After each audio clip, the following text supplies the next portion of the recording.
네, 시작합니다. 네. 네, 시작. 뭐가요? 시작이요, 그냥? 큐. 네, 안녕하십니까. 북포럼의 대전 오늘 첫 번째입니다. 카프카의 서재 김은하 작가님과 지금부터 1시간 반 동안 진행하도록 하겠습니다. 오늘 저희가 이 방송을 같이 준비한 세 분의 MC분들 또 여기 제작 PD, 신영범 PD님 소개시켜드리겠습니다. 먼저 저는 이제 서울에서 북포럼을 6년 전에 지금 만든 지식 PD 고우선이라고 하고요. 만나게 돼서 반갑습니다. 반갑습니다. 오늘 저랑 같이 그 세 분의 MC분들이 질문들을 다 만드셨어요. 바쁘신데도 지난 질문도 독한 질문 다 만들었거든요. 같이 이제 MC를 볼 세 분의 MC분들 소개시켜드리겠습니다. 같이 나가게 소개 좀 하죠. 네. 네, 인연을 소중히 생각하는 이은경입니다. 네. 사람은 변할 수 있습니다. 그 변함을 보여주는 남자 이용준입니다. 누군가에게 로또 같은 남자 되고 싶은 남자 천교실입니다. 네. 자, 그럼 오늘 게스트이신 김은하 작가 소개해주세요. 박수! 반갑습니다. 잠깐 이거 제가 페이스북에서 제가 이제 네. 다운받은 거거든요. 네. 이 사진에 어떤 뭐 의미가 있는 겁니까? 이게 잘못 찍힌 겁니까 이게? 아, 그런 우연히 만들어낸 작품입니다. 제 친구가 사진을 잘 찍는 작가가 있는데요. 그 친구 집 놀러 갔다가 네. 이제 지금 밑에 잘렸는데 네네네. 커피를 마시고 있는데 친구가 그걸 찍었죠. 네. 찍은데 하필이면 이마 위가 잘렸습니다. 잘못 찍힌 겁니까? 꼭 잘못 의도적으로? 찍혔다고 보긴 어렵고 어쨌든 우연히 여러 장을 찍었는데 하필이면 그러니까 저렇게 나온 네. 거고 의도적으로 뭐 설마 제 머리를 자르고 싶어서 그렇게 한 것 같지는 않고요. 이때만 하더라도 상당히 머리가 기셨던 것 같은데. 예, 네. 몇 년 전까지 사실 머리를 길렀습니다. 네. 예전에 제가 이렇게 이사를 오면서 사실 제 머리가 굉장히 빨리 자라거든요. 머리숱도 많고 얼마 전에도 미용실 가니까 너무 두껍고 숱이 많아가지고 가위가 안 들어요. 그러니까 그런 말을 들을 정도로 그래서 머리가 굉장히 빨리 자라다 보니까 자주 미용실 가는 것도 귀찮고 그래서 이참에 한번 길러볼까. 네. 그래 죽기 전에 해보고 싶은 것 중에서 위시리스트 중에서 한번 나도 머리를 길러보는 게 소원이었거든요. 그래서 이번 기회에 한번 해보자. 네. 그래서 기르다 보니까 이게 오랫동안 많이 길렀는데 그것도 관리를 안 해도 될 것처럼 보였는데요. 네. 막상 해보니까 의외로 많이 샴푸도 많이 들고 머리 감기도 힘들고 그래서 오히려 관리하기가 힘들더라고요. 그래서 다시 네. 잘라버렸어요. 알겠습니다. 아니 코가 크신 것 같은데요. 머리가 화려이시다는데 야한 생각을 많이 하면 몰라. 혹시 혼자 사셔서 혹시 그러신 거 아니겠어요? 아 물론 야생은 많이 하죠. 어떻게 하셨습니까? 오늘 먼저 이 책을 읽어보시면 여러분들 단순하게 다양한 인문, 소설, 철학 책만 얘기한 게 아니라 이 작가님이 되게 인생이 또 나름대로 되게 좀 깊이가 있으십니다.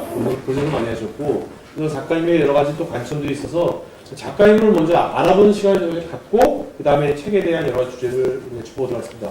먼저 작가님을 알기 전에 이게 카프카의 서재잖아요. 카프카의 서재. 네. 그래서 카프카란 분은 도대체 어떤 분이길래 네. 책 제목 카프카 서재로 주셨는지 카프카를 모르신 분도 이름 들어봤죠 우리가. 네. 모르는 분도 꽤 있을 것 같거든요. 예. 카프카에 대해서 잠깐 말씀해 주시죠. 제가 이런 독서 토론회 갈 때마다 요즘 어떻게 왜 하필이면 제목을 카프카의 서재로 지었느냐라는 얘기를 많이 들었습니다. 네네. 카프카라는 작가는 개인적으로 제가 가장 좋아하고 또 사상으로도 영향을 많이 받았는데요. 프란츠 카프카는 지금 체코슬로바키아, 그러니까 프라, 그 수도가 프라하죠. 네. 그 프라하에서 19세기 말에 태어나고 20세기 초에 죽은 나이 겨우 40대 초반에 일찍 요절을 한, 꼭 천재들은 요절을 하더라고요.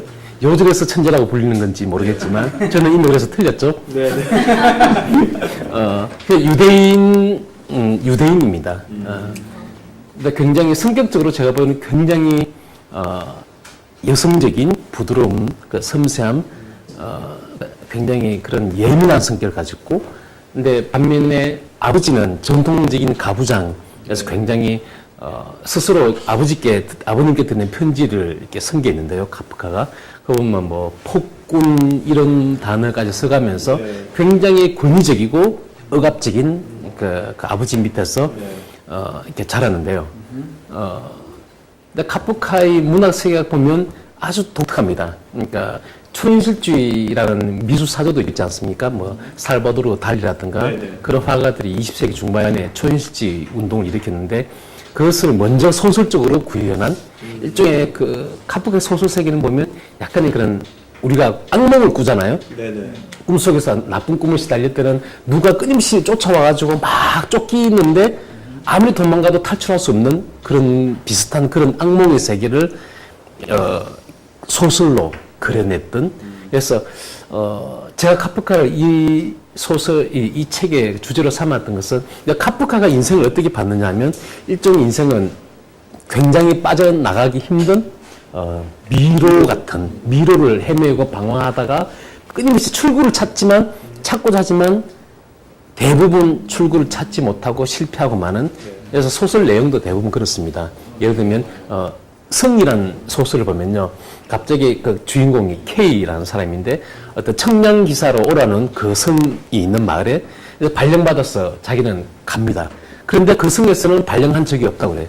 그래서 그렇다고 뭐 이왕 온 거니까 그냥 그 성 아래 마을에 그냥 머물러라.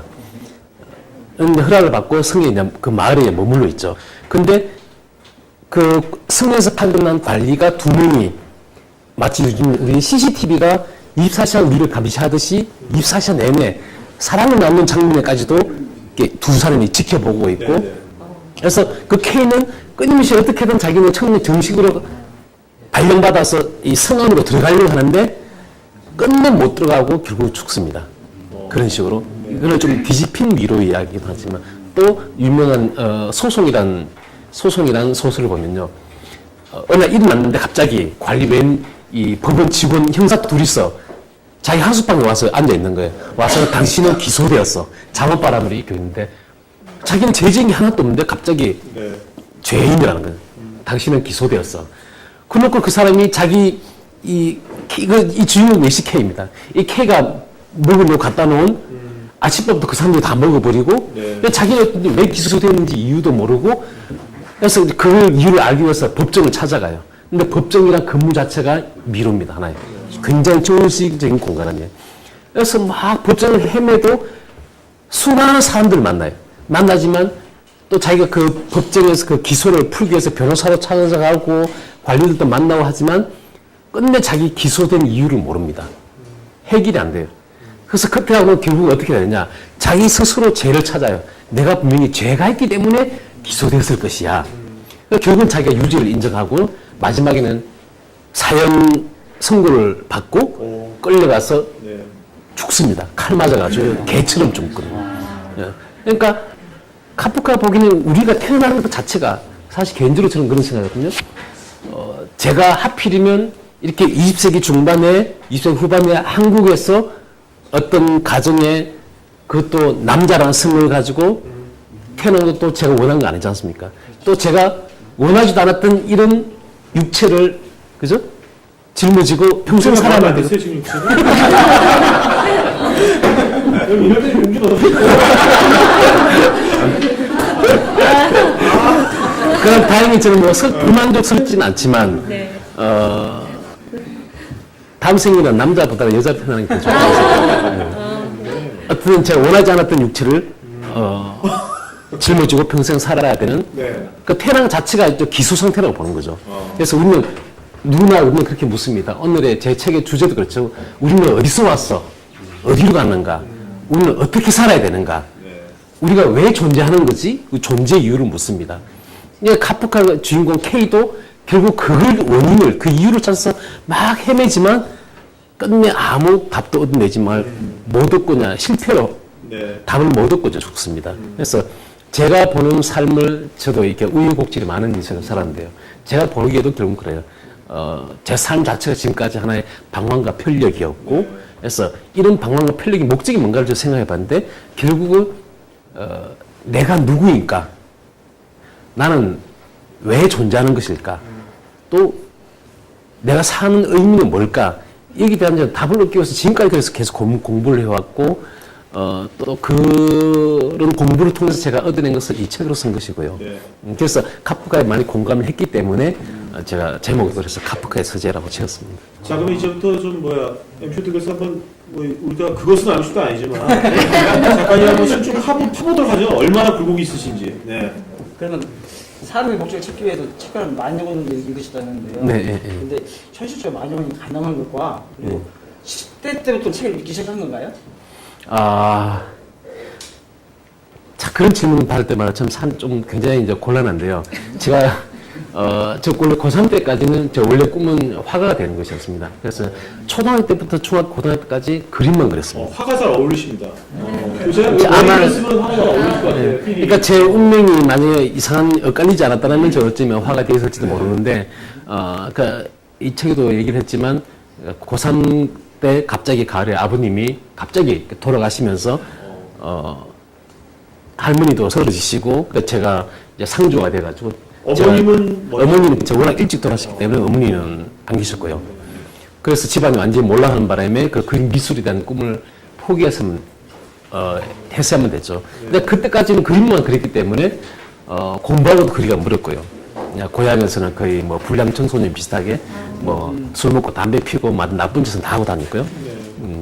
그래서 책이라고는 거의 본 게 없고 만화책만 봤고 제가 기억이 남는 읽은 책은 아마 헤르만 헤세가 쓴 중학교 3학년 때 제가 좋아하던 미술님이 선물로 준 그 나르치스와 골드문트란 책 지와 사랑이라는 책이죠. 읽었는데 그들이 읽어도 뭐 재미한 개도 없고 뭔 얘기하는지도 모르겠더라고요.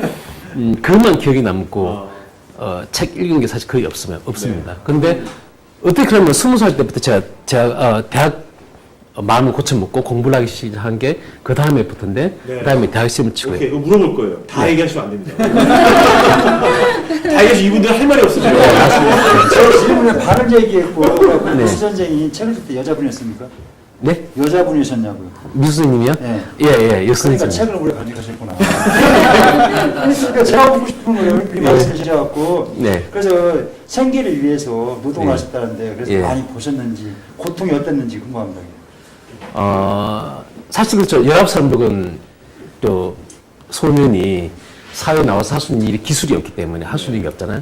그래서 당장 나가서 어떤 돈을 벌긴 벌어야겠는데, 어떻게 될지 모르겠더라고요. 근데 다행히 저희 이웃집에 어떤 분이 이런 그런 건설공사의 현장의 그 반장님이시란가? 그래서 그분한테 얘기하니까, 그럼 너 일할 수 있겠느냐? 뭐, 제가 돈 찬박할 때 안 되니까 무조건 하겠습니다. 라고 했는데, 너무너무 힘들더라고요, 보니까. 그 나이 많으신 40대, 50대 분들도 굉장히 별로 힘들지 않게 이렇게 덩찜도 메고, 네. 뭐, 땅도 파고 잘하는데 저는 요령이 없으니까요. 그 나중에 알았는데, 요령이 있어야지만 이게 막노동도 하는 거지. 저는 그냥 못 모르고 열심히 해야만 되는 줄 알고, 뭐 무거운 거 짊어지고, 하여튼 한 일주일도 못 가고, 뭐 온몸이 완전히 몸살이 나고, 뭐 너무너무 힘들더라고요. 근데 그때 처음으로 알았죠. 사는 거 정말 무서운 일이구나. 네. 단돈 몇만 원 버는 것도 이토록 힘든 일이구나. 그래서 참 스스로 굉장히 비참했습니다. 네. 그래서 제가 결국은 그때 처음으로 이제 뭐 자살 시도도 하고 그랬지만 그때 생각은 그랬습니다. 그러니까 제 삶의 기반이 완전히 무너졌기 때문에 도대체 내가 이런 상태로 계속 삶을 살아가야 되느냐. 저도 또 화가의 꿈도 갖고 있었는데 갑자기 제가 막노동꾼이 되어버렸으니까 내가 앞으로도 계속 이렇게 살면 평생 나는 결국 막노동판에서 그때 같이 일하던 분 보면 되게 막 술이나 마시고 그냥 미래가 없는 희망도 없는 삶으로 보였어요. 그럼 노동의 교훈이니 결론이 그게? 저때 저한테는 그렇습니다. 그러니까 인생의 막장이라는 막장에 와 있다는 그런 느낌. 그래서 차라리 이렇게 사는 게 저는 차라리 죽는 게 낫다는 생각을 했었는데요. 근데 어떤 간에 결국은 마음을 고쳐먹고 저한테 단 한 번의 기회를 주고 싶었습니다. 그러니까 저희 집은 그때 성당에 다녔거든요. 그래서 하느님 열심히 믿었는데 좀 오기가 났어요. 그때 이제 하느님한테 많이 물었습니다. 내가 아무리 죄를 많이 짓고 나쁜 짓 많이 했다 해도 뭐 19살짜리 얼마나 많이 큰 죄를 지었겠느냐. 그래서 나한테 왜 이런 신을 주는지 모르겠고 신이 원망스러웠고 그때 처음으로 여러 가지 형이상학적인 질문들을 많이 가졌는데 그 답변을 얻을 수는 없었겠죠. 물론 너무 어리니까. 그래서 그때 굉장히 좀 인간으로서 저는 자존심이 상한다랄까 오기가 생겨서 이대로 그냥 모든 걸 포기하기는 좀 불하다, 억울하다. 한 번이라도 나한테 기회를 줘보자 했던 게 그래서 어떻게든 열심히 해가지고 인생 역전을 위해서 뭐 로또는 불확실, 복권은 불확실을 하는 거니까 공부해서 서울대학 나가는 거는 내가 노력한 만큼 어쩌면 될지도 모르니까 그 당시에는 굉장히 무모한 계획이었죠. 저로서는 뭐 제가 공부를 열심히 했던 것도 아니고 뭐 영어도 그때 영어나 수학이나 거기 뭐 바닥이었으니까 내신 성적도 완전히 뭐 바닥이었고 근데 결심을 하고 한 몇 개월 동안은 전 세계에서 공부 제일 열심히 했을 겁니다. 제가 머리 좋아서가 아니고. 그래가지고 아주 놀란 게요. 지금 미술만 하시고 공부도 안 하셨는 것 같았고 노동도 하시고 대학 들어간 게 몇 살 때 들어가신 거예요? 그러니까 대학을 20살 때 들어갔죠. 20살 때. 네. 근데 서울대 언론정보학과 들어갔잖아요. 경북 영시초의 촌뜨기 아이가 공부 한 번도 안 했는데 요새 같았으면 사실 이런 책을 쓸 게 아니야. 난 이렇게 공부했다 생각했어요. 공부가 제일 쉬웠어요. 저는 진짜 그 말이 저는 맞다고 생각하거든요. 네. 대학 나와서 첫 직업을 제가 막노동을 했잖아요. 막노동하는 거 정말 힘들거든요. 그거에 비하면 공부하는 거 정말 지금 혹시라도 청소년들이 보고 있으면 진짜 말해주고 싶어요. 세상에 공부보다 쉬운 게 없어요. 정말로. 막상 사회에 나와서 제가 미국 유학 갔어요. 편의점 그때도 저는 돈이 없으니까 제가 가서 고학을 했거든요. 가서 유대인들이 많이 사는 동네에서 야간 알바를 했습니다. 그때 세븐일레븐 한국 세븐일레븐에서 했는데요. 낮에 학교에 공부해야 되니까 저녁 7시부터 아침 7시까지 했거든요. 그래갖고 그래봤자 요즘 한국도 이제 최저임금이 5,000원이잖아요. 시간당. 그 계산해 보십시오. 하루 10시간 해도 5,000원, 5만 원이죠. 그 5만 원 벌기 위해 매일 밤을 새고 나중에 수업하고 가니까 매일 커피를 흘렸어요. 정말. 잠을 못 자니까. 학교 수업은 따라가야 되지. 밤에 돈을 생활비는 벌어야 되지. 정말 사는 것이 진짜 만만치가 않습니다. 그래서 청소년들이 있으면 그래도 공부를 열심히 하면 자기 꾸물 수 있는 최소한 바탕을 만들 수 있거든요. 저기 작가님의 카프카의 서재를 보면 그 책을 통해서 뭐 많은 그 도움을 받으셨다고 정말 구원을 받으셨다고 말씀하시는데요. 그거에 대해서 상당히 궁금했거든요. 그 나이 때 지금 청소년들이 좀 정말 힘들어하는 아이들이 많잖아요. 요즘도 자살도 많이 하시는 분들이. 그 아이들한테 도움을 줄 수 있는 말씀이나 또 좋은 책이 있으면 한번 소개 좀 해주세요. 그냥 공부가 쉽다는 애들한테 먹히지 않을 것 같아요. 아마 요즘 시대는 요즘은 워낙 대학 입시 제도가 굉장히 복잡하고 다양하고 그렇기 때문에 제가 요즘 2010년 이후에 제가 그런 사태를 맞았더라면 제가 아무리 공부 열심히 해도 죽었다 깨도 저는 서울대학교 못 갔을 겁니다. 저 그런 100% 확실합니다. 왜냐하면 일단 내신 성적 반영이 지금 굉장히 많고 또 요즘 영어를 단지 몇 개월 제가 죽기 살기로 한다고 해서 요즘 영어 수준 따라가기 힘들 거고 또 요즘 수학이 얼마나 수준이 높아요? 지금 생각하면 저는 그냥 운이 좋았던 거죠. 어떤 중요한 것은 저는 대학이 어디 들어가는 어느 대학이냐 그건 저는 중요하지 않다고 봅니다. 어떤 대학을 가든 내가 정말로 무엇을 원하는지 내가 살면서 나는 어떤 삶을 살아갈 것인지 그 꿈을 향해서 자기가 원하는 전공을 선택하든가 그런 걸 하면 되지 꼭 대학이 그렇게 중요하다고 생각하지 않거든요. 자, 근데 그 대학을 들어가기 전에 대학 입시 시험 본 다음에 겨울에 이제 까미에 70분이나 그걸 보시면서 그때부터 이제 정말 본인의 인생이 완전히 전환점이 되는 것 같은데 그리고 책 읽기에도 되게 충격을 주시고 그 도대체 시지프 신화가 어땠길래 그렇게 많이 본인한테 영향을 주십니까? 시지프 신화를 모르는 분도 있을 거예요. 그러니까 흔히 그런 얘기 하지 않습니까? 한 권의 책이 인생을 바꾼다. 그 말은 농담이 아니고 저한테는 정말 진실이었습니다. 실제로 예를 들면 니체 같은 경우에도 어느 헌책방에서 우연히 쇼펜하우어가 쓴 의지와 표상으로서의 세계라는 책을 우연히 서지면서 발견하고 네. 그 자리에서 적성에서 너무 깊이 빠져가지고 다 읽고 자기 삶의 사상세계가 많이 바뀌었거든요. 오. 그 정도로 한 권의 책은 인간은 생각하는 동물이기 때문에 생각을 어떻게 바꾸냐에 따라서 삶의 방향이 달라지지 않습니까? 제가 대학 시험에 합격하고 난 후에 다행히 이제 시간이 몇 달간 남기에 제 고향 거기 문화원에 이 도서관처럼 책이 많이 있었어요. 그래서 심심하니까 그래도 대학생이니까 그동안 나 책을 너무 안 읽었으니까 책 좀 봐야지 하고 이 책 저 책 빌려봤는데요. 그때 우연히 손에 잡힌 게 이제 시지프의 신화였습니다. 깜미 이름 석자는 들어보는 것 같은데 어떤 책인지는 저도 몰랐죠. 근데 앞부분에 첫 문장 이렇게 서서히 보는데 첫 문장이 그런 문장이거든요. 인생이 살만한 가치가 있느냐 없느냐. 철학에서 이 문제가 제일 중요하다. 네. 나머지는 별로 한 개도 안 중요하다. 뭐 우주가 태양이 지구를 돌든, 그죠? 지구가 태양을 돌든, 그하고 우리 삶하고 직접 관계가 별로 없거든요. 네, 네. 그래서 그걸 보고 그러니까 자살 문제가 제일 심각하다는 거죠. 인간이 자살하지 않고 왜 살아야 되느냐. 이 문제야말로 철학의 답해야 될 근본 문제라. 그 문제를 딱 보니까 정신이 부쩍 드는 거예요. 왜냐하면 저는 바로 얼마 전에 정말 죽을 생각을 했었고, 시도도 했었고, 그래서 이후로, 2년 동안 저는 두 분의 죽음을 겪었잖아요. 제가 가장 사랑하는 아버님 돌아가셨죠. 네. 하느님 돌아가셨죠. 나 자신도 생을 버리려고 했었고. 그래서 죽음이란 문제가 제 머릿속을 떠나지 않고 있습니다. 그래서 그걸 읽으니까, 이 책을 읽으면 이 속에 왜 죽지 않고 살아야 되는지 그에 대한 답이 있었겠구나 하고 열심히 읽기 시작했죠. 그날 밤에. 네. 밤새 읽었어요.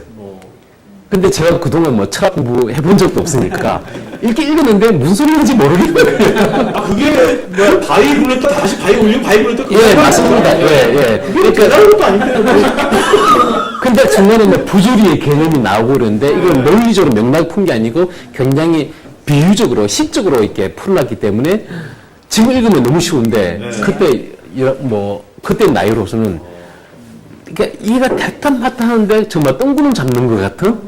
그래서 굉장히 화가 나더라고요. 네. 제 개인적으로 남도 난 머리 좋아 똑똑해 이런 생각 자부심이 있었는데 그 책 읽고는 좀 굉장히 절망했죠. 와 철학책이 이렇게 어려운 거구나. 그래서 도전을 생기더라고요. 한번 공부를 해볼까? 그때부터 제가 철학에 관심을 기울여서 그 문화원에 있는 책을 두세 달 만에 거의 철학에 관련된 책, 사회과에 관련된 책 다 읽어버렸어요. 그래서 대학 딱 들어갔는데요. 선배들 뭐 깜짝 놀랐던 거예요. 같이 공부하려고 철학 공부하는데 저 이미 다 알고 있어요. 이미 다 읽고 왔더라고요, 저는. 그래서 또 그때부터, 제 삶을 해명하기 위해서, 그러니까 내 삶이 무엇인지를 알지 않고서는 제가 어떻게 살아갈지 답을, 모르니까 네. 살아갈 수 없겠다는 생각이 들었습니다. 근데 시지프 신화 보면 네. 그 주인공이 신들한테 벌을 받아가지고 네. 계속해서 바위를 계속 올리고 또 바위 떨어지고 반복하는 거 아닙니까? 그렇게 그걸 보면은 오히려 삶에 있어서 되게 절망적인 영향을 끼쳤을 것 같은데 그것이 어떻게 본인한테는 그게 어떤 긍정적인 영향을 끼쳤는지 그게 이해가 좀 안 되는데. 그러니까 까미가 그럼 참 멋진 비유를 만들어냈는데요. 그러니까 시지프가 그래서 인간을 상징하는 거죠. 인류 전체를. 그러니까 삶이란 것이 뭐냐? 시지프 고대 그리스 신화에서는 신들한테 이게 좀 대들다가 까불다가 이제 벌 받아가지고 이제 가장 잔혹한 흉벌을 받았는데 인간한테 가장 잔인한 흉벌이 뭐냐면 이 무거운 바위를 정상까지 막 끌어 올려요. 근데 정상에 올라가면 바위가 다시 굴러 떨어집니다. 근데 이걸 계속 반복해야 되는데 왜 이게 가장 끔찍한 흉벌이냐면 이 노동인데 굉장히 이 힘든 노동에 아무런 목적도 의미도 없다는 겁니다. 혹시 건망증 들어서 잊어먹고 그냥 없는 거 아니에요? 그러니까 건망증 들었을 수도 있는데 어떤 그 시지프가 생각하기에 올렸는데 다시 굴러 떨어져 버리면 다시 처음부터 다시 올려야 되잖아요. 네네. 근데 이 노동이 뭔가 의미가 있었잖아요. 우리 삶이 우리 인간이기 때문에 나는 내 삶의 의미는 이런 거야. 내 삶의 목적은 이런 거야. 이런 거 생각하지 않는 사람이 아무도 없습니다. 근데 이 모든 행위가 삶 전체가 무의미하다면 아무런 목적이 없다면 그 삶이 뭐냐는 거죠. 과연 삶이 살만한 가치가 있느냐라는 질문을 까미가 던진 거죠. 근데 까미 답은 그렇습니다. 이게 굉장히 부조리한데 까미가 말하는 부조리의 개념이 참 굉장히 좀 복잡하긴 한데요. 단순하게 생각하면 그겁니다. 인간은 사고하는 동물이기 때문에 의식을 가지고 있거든요. 그래서 끊임없이 이 세계가 뭔가 의미가 있기를 바랍니다. 또 내 삶이나 내 존재 자체도 의미가 있기를 바랍니다. 그런데 보십시오. 이 우주를 객관적으로 보면, 사실로만 보면 이 우주 전체는 의미가 없거든요. 그러니까 요즘 우주 물리학자들이 그러잖아요. 그냥 빅뱅 이름 나가지고 최초의 뭐 원자들이 막 나오고 우리 인간도 분야하면 그냥 철, 물, 산소, 탄소 이런 것만 물질이 뿐이거든요. 그러니까 우주 전체가 그냥 물질이 이루어져 있다면 우리도 물질로 이루어져 있죠. 그럼 그 사실만 보면 무의미하다는 거죠. 이 세계는. 그렇지만 우리 인간은 뭔가 의미가 있길 바랍니다. 그러니까 이런 모순이세요. 무의미와 의미를 갖고 자란 이 갈망 사이에서 괴리가 생긴다는 거죠. 그 인간은 절망하는 거죠. 의미가 있길 바라는데 무의미하니까 이 부조리를 확 느끼는 거죠. 그래서 우리 문득 아침에 전차 타고 막 출근하다가 너무 힘들어 갔었다가 내가 왜 살지? 내가 뭐 때문에 살아가지? 내가 뭐 때문에 내가 아침에 왔다 갔다 힘들게 출퇴근하면서 넥타이 메고 그럼 내가 365일 내가 왜 이러고 살아야 되지? 이런 질문을 문득 듣는 순간 그때부터 부조리가 확 느껴지거든요. 네. 내가 왜 살아야 되지? 그걸 어떻게 극복할 수 있죠? 내가 왜 살아야 돼 하는 생각을 많이 하는데. 까미 생각이 바로 그겁니다. 까미는 결국 버티자는 거죠. 버티자. 그게 바로 반항 개념입니다. 반항. 그냥 살 인간이기 때문에 네. 이 세계가 삶이 무의미하다는 걸 알아요. 네. 알면도 불구하고 그럼에도 불구하고 죽지 않고 버티는 것이 인간적 영웅이라는 인간적 그게, 의미가- 예, 그게 바로 시지프가 영웅이라고 주장하는 이유입니다. 그래서 출구는 두 가지가 있다고 봐요. 까미는 그러니까 하느님을 믿는 것, 종교로 가는 것은 이거는 일종의 회피하는 거죠. 도망간다는 것이고 자살하는 것은 뭐냐 그러면 이거는 문제 자체를 해소해버리는 거긴 문제 해결하는 것이긴 하지만 이거는 결국은 뭔가 하면 이것도 일종의 도망가는 거죠. 문제로부터 정면으로 부딪혀갖고 문제와 싸우는 것이 아니고 자기 스스로 아예 문제를 없애버리기 위해서 자기를 죽이는 거거든요. 이건 그냥 패배하는 거죠. 그러니까 패배하지도 않고 도망가지도 않고 영웅적으로 이 사막의 이 힘든 시지프의 이 의인 노동을 버티자는 거죠. 그래서 사막에서 버티는 영웅이 바로 시지프의 영웅이고 우리 인간은 또 그런 부조리를 감내하면서 걔도 살아있다는 거죠. 그게 바로 인생 영웅. 보답이 되는 거네요. 그렇죠. 인생적으로 보답이 되는 보답. 거네요. 예, 맞습니다. 자, 근데 아까 전 책을 거의 10,000권을 읽었다고 계산을 해봤어요. 1년에 100권을 읽으면 100년이라는 얘기인데 이미 연세가 그렇게 된 것도 아니고 그러면 1년에 10,000권을 읽으려면 책을 1년에 500권을 읽으면 20년 해야지 10,000권이 되거든요. 그러면 도대체 그다음에 제 책에 보면 놀란 게요. 이분은 배에서 꼬르륵 소리가 나는데 돈이 딱 밥 먹을 돈이 있는데 밥 대신에 책을 사신 분이에요. 그 정도로. 그다음에 또 놀란 거는 읽을 책이 더 있어서 삶의 의미가 있다고 가정하셨잖아요. 네. 사시는 이유가 자기가 읽지 못한 책이 더 많기 때문에 앞으로 살아야 될 의미가 있다고 그 정도로 쓰셨는데 저는 이제 그렇게까지 책에 그만한 의미가 있는 이유가 뭔지, 이제 책을 그렇게 읽으셔가지고 지금 잘 사시는지 행복하시는지 아니면 뭐 생활이 되게 윤택해지셨는지, 궁금하거든요.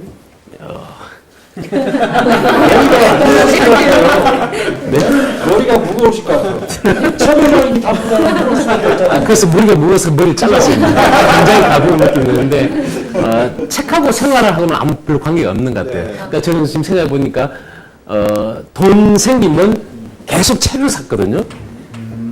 그러니까 차라리 그 돈으로 차라리 부동산이나 살 거. 지금 사실 많이 그럼 집에 책이 많으시겠네요. 많죠. 굉장히 많은데 이사 다니면서 또 많이 주기도 하고 또 카페에 그냥 맡겨놓기도 하고 그 책 욕심을 끊을 수가 없어가지고 한때는 뭐 고서나 희귀본까지 막 소개했다가 정말 패가 망신할 뻔하기도 하고 근데 이제 그 책 욕심도 많이 좀 줄였습니다. 그러니까 그 욕심이라는 거 책을 내가 직접 소유하고 싶은 좋은 책이면 내 옆에 내가 직접 내 서재에 갖고 싶은 그런 욕심은 많이 줄였고 몇 년 전부터는 이제 집에 책 둘 장소도 없고 공간도 모자라서 가급적이면 도서관에서 빌려보려고 합니다. 그래서 어떻게 하면 이 짧은 세월 동안 10,000권을 읽을 수 있느냐 그 노하우가 뭐냐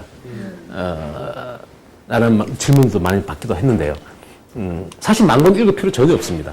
지금 네, 그거 진짜 바보 같은 짓이에요. 그러니까 저는 그러니까 굉장히 호기심이 많아요. 저는 호기심이 많아서 알고 싶고 그래서 그 알고 싶으면 그 못 참아가지고 그냥 우선 책부터 이제 읽는 편이었거든요. 그럼 그래서 속독을 좀 배우셨어요? 속독을 배우진 않았는데 제가 어떤 그 속독하는 원장님한테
읽어야 될 책들은 정말 그 광속으로 읽어냅니다. 그래서 메모를 딱딱딱 해놓고, 그래서 제가 지금은 담배를 많이 피워서 기억력이 많이 쇠퇴했는데, 굉장히 기억력이 좀 좋은 편이었거든요. 그래서 한번 읽은 책은 나중에 제가 글을 쓰다가 인용을 하고 싶을 때는 다 기억을 해보면요. 그 책에 대충 오른쪽, 왼쪽 페이지 있는 것까지 어느 정도, 몇 페이지 정도의 오른쪽인가 왼쪽까지 다 기억을 하고 있었습니다. 그럼 그 책 꺼내가지고 그냥 휘릭하면 바로 찾아낼 수 있을 정도로. 근데 요즘은 읽은 책 전체도 아예 기억이 안 나요. 이 책 재밌냐 읽다 보면 읽었던 책, 과거 읽었던 책이기 이게 때문에. 이유가 있어요. 옛날에는 컴퓨터가 없었고 지금 컴퓨터가 있으니까 하는 거예요. 예, 그럼요. 용량이 예. 없던 컴퓨터가 없었으니까 용량이 빨리 다 쓸때지만 지금 컴퓨터 있으니까 예, 용량이 예. 컴퓨터 옮겨가 뿐이죠. 예, 맞아요. 간단했었습니다. 어쨌든. 예. 보통 이제 독서가 좋다는 건 다 아는데요. 근데 독서 습관 들이기가 쉽지 않잖아요. 네, 예. 이건 초보자들한테 독서 습관 들이기에 대한 조언을 해주신다면요? 저는 책이 뭐냐고 물으면, 제 강연 다닐 때보다 이렇게 늘 물어보면, 여러분 책이 뭡니까?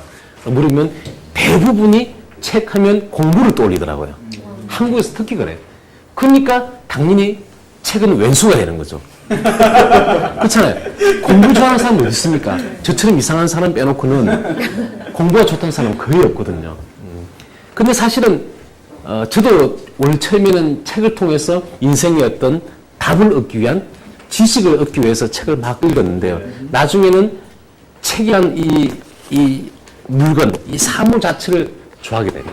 나중에 표지만 이쁘도 책을 사게 되고요. 정말로 그렇더라고요. 그래서 지금은 뭐냐, 그런 책은 그냥 재미를 위해서, 재미와 즐거움을 위해서 우리 곁에 있는 겁니다. 그래서 저는 꼭, 자녀분들한테도 그렇고요. 저는 어떤 책이든지 만화책도 책입니다. 만화책도 아니면 뭐 어떤 책도 좋습니다. 책은 계속 읽고 재미를 위해서 읽고 기쁨을 느끼다 보면 책하고 친해지거든요. 그래서 그 습관이 되면 됩니다. 그래서 저는 제일 중요하게 생각하는 게 어딜 나가든 저는 항상 책을 들고 다닙니다. 그러니까 손에 이렇게 책을 딱 들고 있다는 이 물질감이 느끼져야 마음이 편합니다. 그래서 어딜 가더라도 앉으면 틈만 나면 그냥 책을 제가 느끼고. 오늘 책을 안 갖고 오신 것 같은데? 그냥 오늘 일부러 안 가져왔어요. 네. 또 이제 집이 가깝고 그러기 때문에 오늘 책 읽을 시간이 없을 것 같아서. 네네. 네. 자, 이제 여러분 이제 작가님에 대해서 또 알아봤고요. 이제 본격적으로 이제 이 카프카의 소재에 대해서 이제 논의를 해보겠습니다. 그때 이제 작가님 처음 만났을 때 제가 처음에 아주 인상적인 전화한테 질문들을 했어요. 그 질문 중에 강의 동안에 오늘 한번 여기서 조사 좀 해보죠. 경험과 기억 중에 어떤 걸 선택하겠는지. 네. 질문 좀 해보십시오. 네, 한번. 네? 잠깐 시간. 네. 여러분 테이프 교체가 있답니다. 네? 얼마 하셔야 되는 거죠? 잠깐 네? 3번. 한 네. 10분이나 5분 쉬세요. 담배 안 테이프 피고 교체, 아니야. 테이프 교체한다면. 죄송합니다. 지금 한번, 지금 물어볼까요, 지금? 유명하고 장난 재밌어요. 예, 재밌는 질문 많아요. 그래서 입지 넣는 거예요. 저도 어색하세요.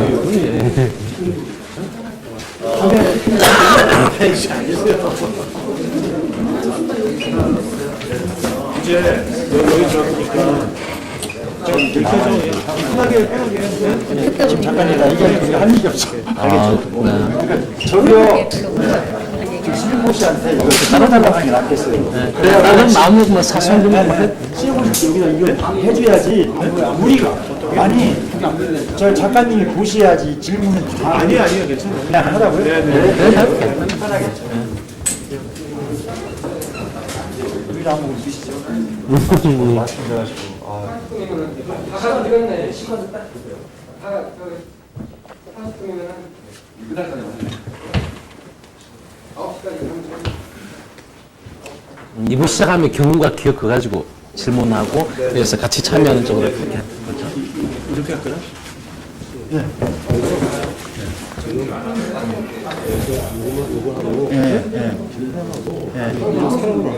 그래요, 얘기 나오니까,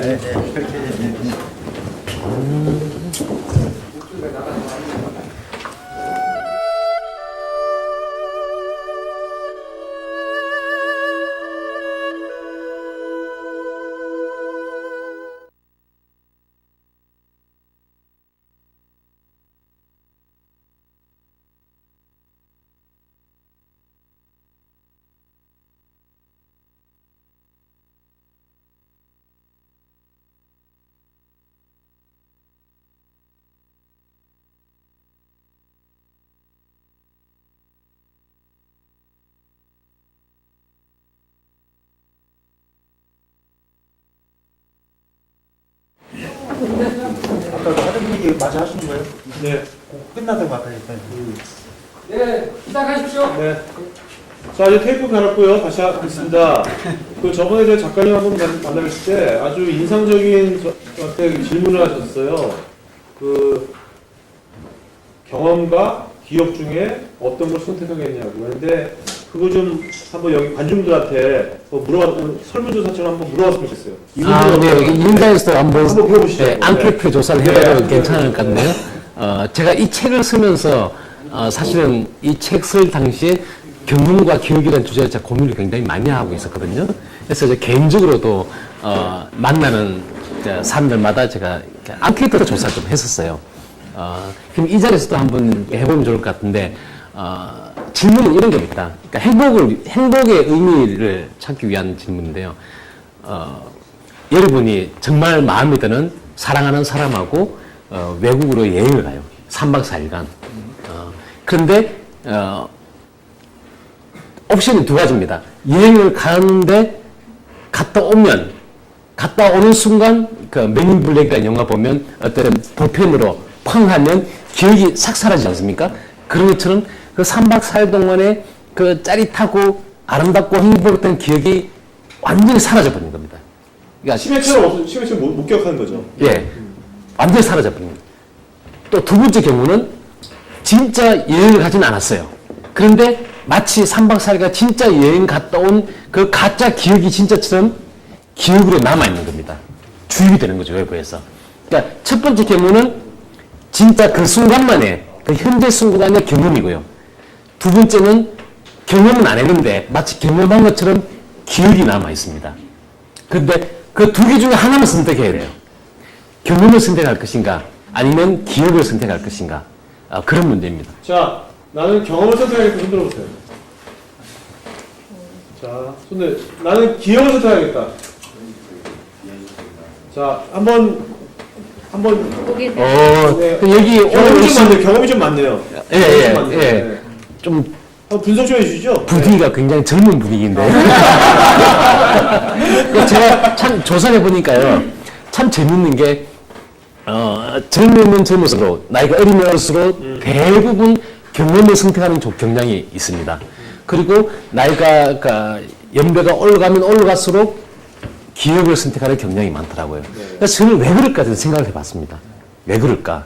하여튼 어떻게 보면 한편 굉장히 쉽게 이해가 되기도 합니다. 왜냐하면 제가 어떤 카페에서 어떤 그게 아르바이트생 하는 그 여학생한테 물어보니까 선생님 저는 진짜 짜릿한 키스를 해보고 싶어요. 가짜 기억이 아니고 경험이 없으니까 기억은 필요 없고 진짜 해보고 싶다는 거죠. 그래서 안 해봤기 때문에 한 번. 예, 그렇죠. 경험치가 적기 때문에 경험을 많은 젊을 때는 그렇지 않습니까? 네네. 이게 뭐 좋은 것이든 나쁜 것이든 많은 경험을 해보고 싶다는 생각이 드는데, 근데 나이가 많이 먹으면 경험치가 많거든요.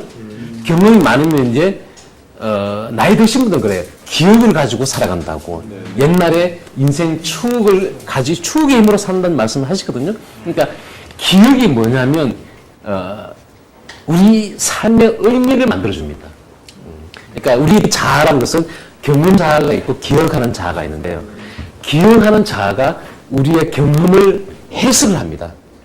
과거 경험을. 그러니까 우리 매 순간 지금 현재는 경험만 합니다. 지금 이런저런 경험하지만 여러분이 오늘 이 행사 끝나고 저녁에 돌아가시거나 혹은 내일 모레 이틀 지나서 우연히 오늘의 이 장면을 기억을 합니다. 하면 순수하게 그 사실 자체로 기억을 하는 것이 아니고 반드시 좋다, 나쁘다, 아, 의미 있었어, 재밌었어. 그날 김우당 작가 보니까 그날 만남 참 내 인생에 뭔가라도 생각을 끌어줬어. 이렇게 해석을 합니다. 기억하는 자아가 그렇게 해석을 하는 거죠. 근데 경험은 그 순간에 우리 감각적인 경험이죠. 그러니까 시각이라든가 청각이라든가 몸으로 느끼는 촉각이라든가 이 자체는 어떤 얘는 제가 피부로 느끼는 촉각이 뭐 생각하지는 않지 않습니까? 감각이니까. 그런 식으로 그러니까 경험과 기억이 이렇게 분리가 됩니다. 자아는. 근데 일반적으로는 제가 이 책을 쓴 거는 다니엘 카네만이라고 하는 심리학자인데 심리학자인데도 노벨 경제학상을 받을 정도로 인간의 무의식이라든가 인간의 그런 경험의 문제에 대해서 많이 연구를 한 분입니다. 그분이 사실 이 기억과 경험의 문제를 많이 연구를 했는데 그분이 행복과 관련해서 이걸 연구를 했거든요. 그분이 내린 결론은 뭐냐면 우리 기억의 자아가 너무 그러니까 폭군처럼 우리의 경험에 좀 독재적인 횡포를 많이 저지르더라는 거죠. 그게 무슨 말이냐면 아까 그 3박 4일간 여행을 가는데요. 이틀간 너무너무 행복했어요. 근데 마지막 돌아오는 전날 밤에 싸움이 난 거야. 맞아. 싸움을 하기 시작하면 갔다 서서 찢어지잖아요. 그러면 과거를 돌아볼 때 그 3박 4일 기억 전체가 차라리 안 갔으면 좋았을 거야. 내가 그때 알싸고 여행할 때는 1박 2일이 좋아요. 갑자기 저는 젊은 그 피가 쏘는 것 같아요. 저는 심심이 싶어요. 그냥 경험이라서 3박 4일. 심심이 싶어 차라리. 그래서 끝이 좋으면 과정이 다 좋은 것처럼 이렇게 기억이 잘 해석해 버립니다. 그죠? 그래서 행복해지려면 그분 그 다니엘 카네만이라는 학자의 결론은 우리가 좀 더 행복해지려면 이 매 하루하루에 그 재미있고 즐거운 경험의 시간을 늘리라는 거죠. 그 자체를 행복하게 받아들여야지만 행복할 수 있다는 거죠. 그건 진짜니까. 예, 그게 진짜라는 거죠. 그래서 사실 기억이라는 것은 늘 과거에 대한 해석이니까 과거에 대한 해석은 그때그때마다 다르거든요. 그죠? 지금이 좋으면 과거는 다 좋게 해석됩니다. 지금 나쁘면 과거가 전부 또 나쁘게 해석되고. 그래서 너무 기억에 집착하지 말고 경험의 그런 가치. 그래서 현재의 그런 몰입하고 현재 순간에 충분히 그것을 만끽하라는 거죠. 이 순간도 마찬가지 지금 청년 여러분도 여기에 좀 더 몰입해서 더 즐기고 재밌으면 공도 좀 많이 던져주시고 공부기밖에 안 왔어요. 저는 아까 젊은 여성이 네. 뭐 짜릿한 첫키스에 대한 경험을 하고 싶다 네, 얘기해야 되거든요. 예. 경험을 못 해봤으니까. 근데 아까 손 드신 분 중에서 나는 경험을 택한 분 중에서 여기 보면 나이 좀 지금 사신 분들이 경험을 선택했어요. 예. 그분들은 뭡니까? 그분들은 뭐예요? 변태인가요? 뭔가요? 왜 경험을 또 그런 경우는 네. 저도 그 문제 똑같이 해석해 봤는데 저는 뭘 택했을 것 같습니까? 자, 저는 뭘 택했을 것 같습니까? 경험일까요? 기억일까요? 머리가 빨리 이 안케이트 해볼까요? 자, 김은하 작가가 경험을 택했다. 이거 뺏어야 되는데 우리가 오빠 같은 거 해야 되는데. 저는 배신자입니다. 처음에는 이 문제 처음 떠올렸을 때는 저도 항상 공부하는 사람은 항상 의미를 추구하는 사람이니까 저도 기억을 택해야지 그랬거든요. 그러다가 잠깐 멈칫했습니다. 아니야, 이거 섣불리 결정하지 말고 좀 더 생각해 봐야지 하고 계속 생각하고 또 생각해보고 했는데 마지막에는 경험을 택했습니다. 예, 근데 경험을 택한 쪽은 이게 나이 든 분들이 경험을 택한 저도 포함해서 보면 약간 좀 쾌락주의적인 경향이 있습니다. 진짜 그렇습니다. 어떻게 맞네? 나는 의미 필요 없어. 나는 맛집 술래 다니면서 나는 맛있는 걸 좋아하니까 그때 그 맛있는 거 먹고 친구들하고 술 한잔 즐기는 이 경험. 난 이거면 돼. 네. 근데 작가가 생각하시는 건 그거 같아요. 빨리 만나고 빨리 헤어지자. 그거 아니에요, 역시. 빨리 만나고 빨리 헤어지자. 저하고 좀 취향이 비슷한 것 같아요. 어떻게 보면 지금 현재가 가장 중요하다는 얘기. 네, 맞습니다. 예, 예. 네. 물론 인간은 너무 현재만 또 매몰되어 버리면 그죠? 우리는 과거와 현재, 미래를 다 살기 때문에 나 오직 현재 지금의 이 쾌락만 중요하다 보면 실제 미래의 여러 가지 준비를 하지 못하게 되니까 네. 그것도 굉장히 위험한 말상입니다. 그렇긴 하지만 어떻게 보면 어떤 너무 이 미래를 위해서 현재를 희생하지 말라는 정도이지 오직 미래를 희생시켜 가면서까지 또 그렇다고 극단으로 치우쳐가지고 난 오직 지금의 쾌락이 짱이야. 딴 건 다 필요 없어. 그것도 하나의 너무 치우친 극단이겠죠. 항상 중용이 중요하지 않겠습니까? 자, 그러면 우리 이제 뭐 쾌락 맞아. 사랑에 대해서 한번 좀 얘기해요. 사랑에 대해서. 네. 글쎄, 미셸이 제일 어려운 주제인데 그렇지? 정말 제일 어려운 주제 같아요. 네. 미셸 위에팩이 소립자에 보면은 네. 사람이 사랑할 때 사랑이 있고 그 다음에 뭐 서형식, 뭐 성착을 이렇게 있고 사랑도 있는데 거기서 차별 도구를 했단 말이에요. 사람이 원칙을 표현할 때는 종족 본능이 하잖아요. 네네네. 그다음에 이제 조금 더 성분해서 생식기도 하고 그다음에 쾌락을 위해서 하지만 그 마지막에는 그 차별을 두고 얘기했는데 그 차별의 필수는 아, 그 미셸 우에백이 네. 그 섹스를 얘기하면서 했던 것은 지금 현재 사회에서는 그것이 첫째는 생식 원리에서 그다음에 이제 사랑의 원리였다면 지금은 차별의 원리가 됐다고 하는데 그게 무슨 말이냐면 요즘 이렇게 부익부 비익빈 얘기하고 비슷합니다. 우리 한국 사회도 보면 요즘 그렇지만 돈 있는 사람은 성형수술을 할 수 있잖아요. 그죠? 그래서 돈을 가시면 성형수술해서 미모까지도 다 바꿉니다. 그래서 이게 뭐냐면 결국 내가 이 가난한 사람은 이제 사랑도 못하는 거죠. 짝을 구해야 되는데 돈이 없으니까 요즘 그렇지만 지금 현재 우리나라 젊은이들은 3포 세대라 그러잖아요. 네. 연애나 결혼이나 다 포기해야 돼. 네. 왜? 능력이 없으니까요. 그래서 돈이 내가 누군가를 나 멋진 미모를 가지고 있어. 그래서 많은 파트너를 가지고 있어. 또 의외에 그렇게 합니다. 돈 많은 사람이 더 많이 가진다는 파트너도. 그럼 이 결국 사회적 일종의 계급적인 차별이 되는 거죠. 그래서 이제 차별의 원리로 작동하고 있다. 그래서 이 연애 전선에서도 빈부의 원리처럼 이쪽도 역시 적자 생존의 원리가 작동한다는 거죠. 그래서 잘생긴 사람은 파트너가 밤마다 바뀌는데, 그러니까 못생긴 사람은 그 평생 가도 한 명도 못 만난다는 거죠. 그래서 그 소립자라는 소설을 보면, 그 투쟁 능력의 확장이라는 소설을 보면요, 이 주인공이 친구인데 연봉이 회사는 굉장히 좋은 일 아니에요. 고액 연봉을 받고 있는데 28살이 되도록 총각인 거예요. 그러니까 얼굴이 포탄인 남자가요. 그러니까 자기도 어떻게든 연애하고 여자친구 사귀고 싶은데 여기서 나이트도 막 하고 하거든요. 지방 출장 가고 갔는데 이쁜 여자 수두룩한데 자기는 그것도 안 보고 젊은 새끈하게 잘 빠진 꽃미남들하고 다 나가고 해변가에서 막 그렇게 쉽게 원나잇을 하는 그걸 보면서 막 너무 분노해가지고 결국은 자살하거든요.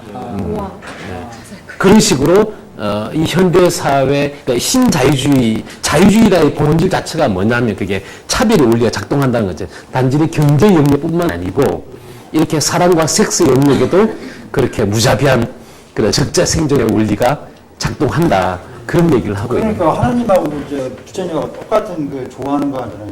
종교로 계신 분한테 미안한데 하나님 자세가 뭡니까? 그게 뭘 뜻하는 거예요? 뭐니? 네.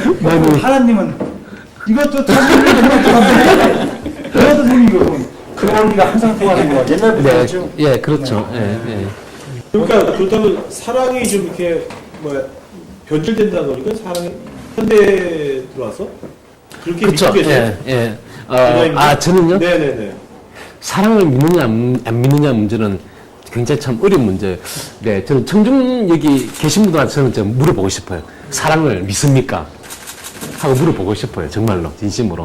그러니까 어떤 우리가 사랑이라고 할 때는 어떤 그런 두 사람 간의 그 굉장히 진정성이 있고 진실한 그런 영혼의 교환이라고 이렇게 생각을 하지 않습니까? 근데 과연 그런 사랑을 낭만적인데 사실은 우리가 그런 사랑이 있을까요? 아직도? 그러니까 그걸 믿을 수 있을까요? 제가 첫사랑에 결혼했어요. 아, 근데 그래요? 전 사랑을 좀 믿었거든요. 지금 믿었는데 아까 말 나누다가 아까 네. 기억 얘기했잖아요. 예. 이게 경험을 기억이 조종한다는 말을 듣고서 내가 지금 내 사랑이 있다는 것을 자꾸 그거를 내가 지금 기억으로서 현재 내가 그거를 그렇게 믿으려는 거 아닌가 내 뇌가 지금 막 그렇게 네, 그럴 수도 있죠. 그럼 네. 사랑은 과연 뭐가 진짜 사랑일까? 예. 이 방송을 마누라 보면 안 되는데. 저도 참 그런 게요. 저도 뭐 이렇게 사랑을 해보고 그랬지만 나이가 들수록 사랑이 뭐냐고 물으면요 대답을 하기가 점점 더 어려워지더라고요. 잘 모르겠는 거예요 그럼 정말로. 불가타전 한번 해보실래요? 스님인가요? 무슨 스님이 안 돼? 아니 그 저는 얘기하는 거는 불 같은 사람은 딱 한 가지뿐이 없어요. 불륜. 그 얘기하는 걸 판단할 수 없어요. 불륜 때문에 불 같은 사람은 지금 어떻게 사랑이 나옵니까? 지금 혹시 지금 미호님이라고 계시는데요. 예. 보통 책에는 답이 있다고 하는데 만 권을 책에 읽었는데 이게 결론 못 하신 건지 안 하신 건지. 그거는 뭐 여러 가지 복잡한 또 사정들이 이제 뭐 있었겠죠. 그거는 그걸 궁금해 묻는 겁니다. 안 하신 건 자유주의 안 하신 거죠? 현재 싱글인 거는 현재 자유주의인 겁니까? 자의반 타의반이라고 자의반, 저도 JP가 잘 쓰던 말인데 자의반 타의반이라고 그게 정답인 것 같습니다. 네. 네. 그래서 저 동질가을님께서 내가 대신 답변해 주면 안 될까요? 싱글이세요? 아 싱글 그냥 혼자 있어요 그냥. 네, 알았어요. 네.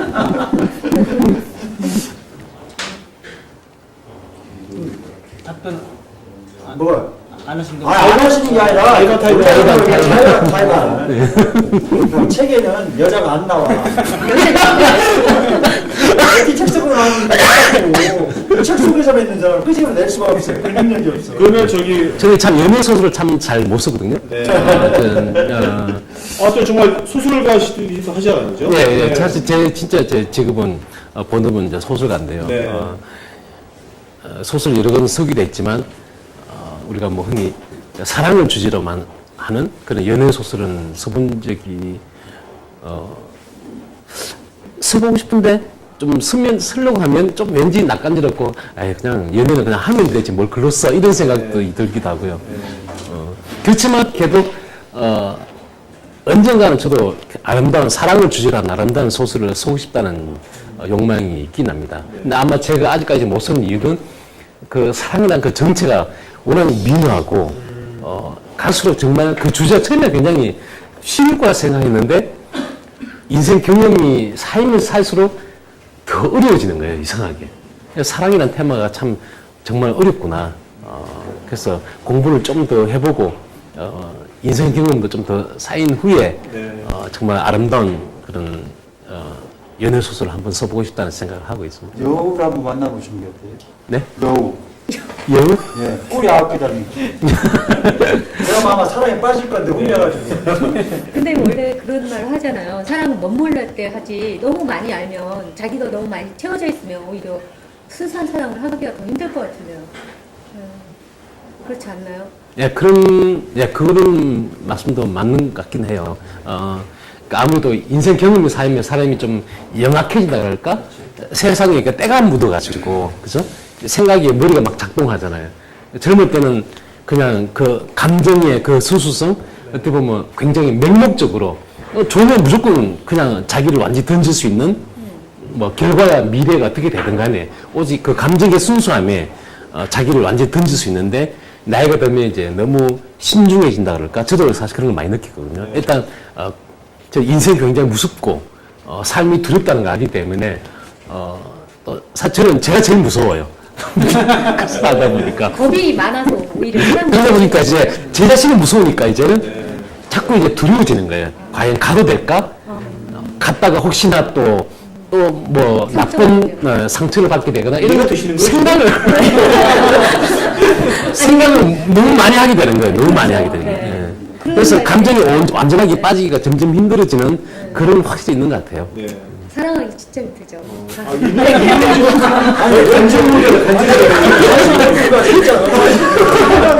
간지가 마시죠. 간지가 마세요. 아니 저희들이 그렇잖아요. 순수하고 정말 아까 그런 말씀하실 때 정말 돈으로만 권력으로만 사랑을 할 수 있다. 그 차별화돼 있다. 그 말은 조금 인정을 하지만 그것만이 전부는 아니잖아요. 그 말을 들었을 때 정말 너무 허무하기도 하고 슬프기도 해요. 아직 뭐 남자와 여자는 틀려서 그럴지 모르지만 여성들은 아직도 그 순수한 사랑을 하고 싶은 게 굉장히 강하거든요. 근데 그런 말로 딱 얘기가 되니까 그러면 이런 순수한 사랑, 정말 할 수 있는 사랑은 다 죽어야 했나? 그런 생각이 드는 거죠. 그러니까. 저도 아직 그런 가능성을 믿습니다. 사실은 그런 남녀막론하고 남녀노소를 불문하고 나이를 불문하고 그런 정말 아름답고 순수한 사랑에 대한 갈망은 누구나 가지고 있다고 보는 인간이기 때문에 아무리 냉소적인 사람일지라도 막상 그런 사랑이 다가오면 빠질 수밖에 없고 또 그런 갈망이 저는 있다고 봅니다. 또 그런 가능성을 믿지 않으면 우리 삶이 정말 너무 슬프잖아요. 네, 그렇죠? 너무 슬프죠. 네, 너무 슬프죠.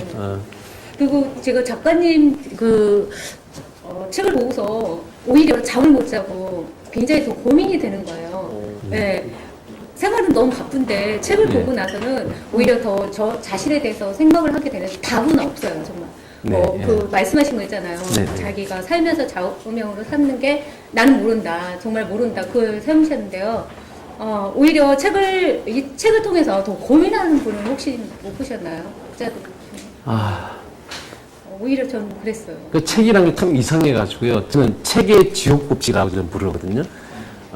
책은 저도 까미 시지프스 시대를 읽었을 때는 그 책 읽으면 뭔가 답이 있을 줄 알았죠.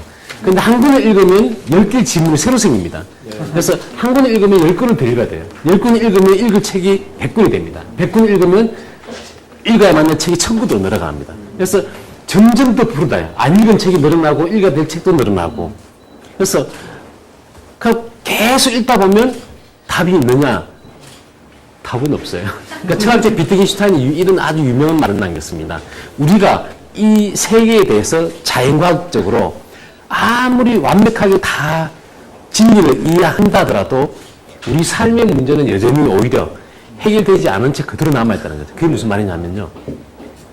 여기 우주가 언제 어떻게 해서 생성돼가지고 언제까지 우주가 만들어지고 또 자연 법칙이 어떻게 되어 있고 우리 몸이 뭘로 물로 이렇게 그런 사실들을 아무리 많이 알고 하더라도 정작 중요한 문제는 우리 그렇잖아요. 지금 내가 어떻게 살아야 되지? 그죠? 지금 내 앞에 이런 상황, 복잡한 상황도 있는데 어떤 결정을 내리는 게 가장 옳은 결정이지? 이런 문제에 대해서는 책은 아무런 답을 주지 않거든요. 그래서 제가 이 책을 쓴 것도 그래요. 제가 제일 고민했던 게 그랬어요. 우리 삶의 현상이라는 것이 있는데 이 삶의 현상은 굉장히 복잡하고 아이러니도 많고 역설도 많고 또 그 빛과 어둠 양면을 다 가지고 있거든요. 그것도 미래는 예측이 불가능하고 또 행운이 따를 수도 있고 불행이 따를 수도 있고 우연들이 막 개입해서 우리 삶을 흐트러 놓기도 하고 그래서 이런 것을 많이 안다고 해서 그러면 늘 지혜가 확실히 엄청나게 많이 생겨가지고 당장 미래에 내가 이런 선택을 내리면 나한테 가장 완벽하게 좋은 선택일 거야 라는 확신을 가질 수 있느냐 절대로 없거든요. 그럼 작가님 그때가 그럼 99년도경이었어요? 네? 99년도경이었냐고. 어디에요? 그때 그런 생각을 가장 많이 가실 때가 제주도에 갑자기 치과하셨잖아요. 예, 그쵸. 그때가 그 시기였는지. 예, 맞습니다. 그때 또 그런 고민을 많이 했죠. 공부를 굉장히 많이 했는데 막상 생각해보니까 아는 게 없어요. 인생 문제에 대해서는. 그래서 제주도에 가서 다시 책들을 읽고 매일 그 제주도에서 한 게 제가 한 거라거든요. 제가 제주도 어디 계셨어요? 제주도 어디? 그러니까 서귀포하고 성산포, 서귀포와 성산포 그 사이에 있는 바닷가 마을이었습니다. 그러니까 신산이라는 마을이었는데 한 100m만 걸어 나가면 발 앞에 바다가 펼쳐져 있어요. 그래서 할 일이 없으니까 매일 아침에 나가서 바다에 앉아가지고 바다를 바라보면서 생각을 하는 거죠. 할 수 있는 건 생각하는 일밖에 없으니까. 그래서 인생에 대해서 생각하고, 내 카프카 작품 읽으면서 다시 그 카프카의 미로에 대해서 생각을 하고, 그때 내린 결론은 그래요. 저분은 또 아는 게 아무것도 없구나. 참 허무한 게 그렇더라고요. 근데 요즘 또 생각해보면 또 그래요. 제 책에도 썼잖아요. 결국 인간은 어리석은 존재라는 거죠. 왜냐? 미래에 대해서 알 수가 없잖아요. 제가 뭐 당장 뭐 한 달 뒤에 제가 어떻게 돼 있을지 제가 어떻게 압니까? 왜냐하면 수많은 변수들이 작용하게 만들고 또 수많은 우연들이 막 개입을 하기 때문에 알 수가 없고 또 거기서 그 우연들이 나한테 행운을 가져다 줄지 불행을 가져다 줄지 어떻게 알고 있었겠습니까? 알 수가 없다는 거죠. 그렇지만 그나마 제가 이런 책이 도움이 되는 것은 인생에는 수많은 위험들도 있고 덫도 있고 함정들도 많이 있습니다. 그나마 그래도 이런 좀 지혜를 가지면 판단을 할 때 조금 더 신중하고 사려 깊게 더 좀 덜 나쁜 결정을 내릴 수 있는 가능성을 높여지는 거죠. 그래서 저는 이런 삶에 관한 책들, 소설, 철학 같은 걸 많이 읽는 것이 도움이 된다는 저는 생각을 하거든요.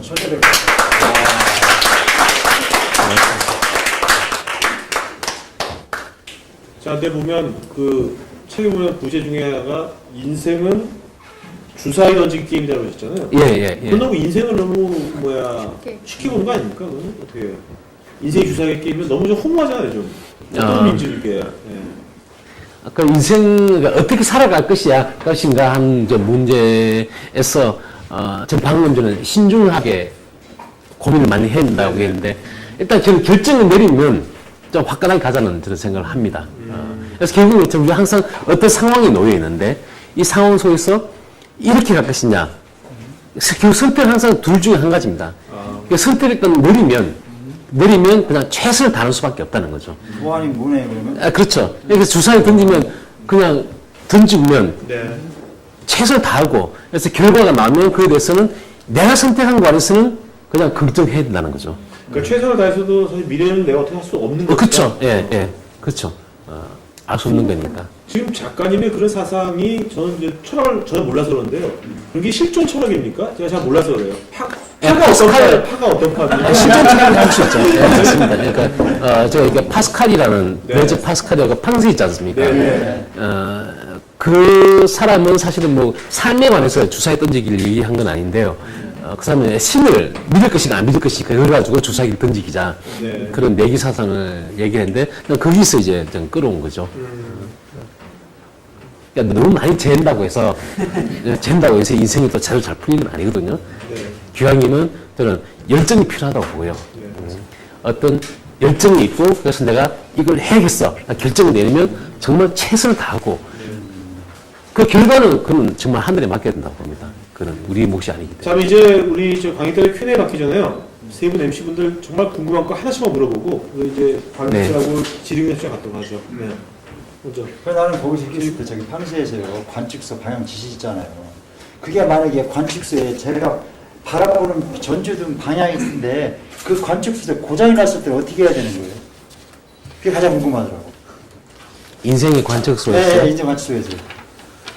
그때 그 고장이 난다는 의미는 아니 이제 우리가 생각해 볼 때는 자기 방에 관측소가 있다고 했잖아요 마음에. 근데 사람이 상처를 받거나 힘들 때는 그게 고장나는 거 똑같잖아요. 그때 어떻게 쓰면 되는가 싶어요. 저 그럴 때는 저 그럴 때 책을 봅니다. 그래요? 네, 저 그럴 때 책을 봅니다.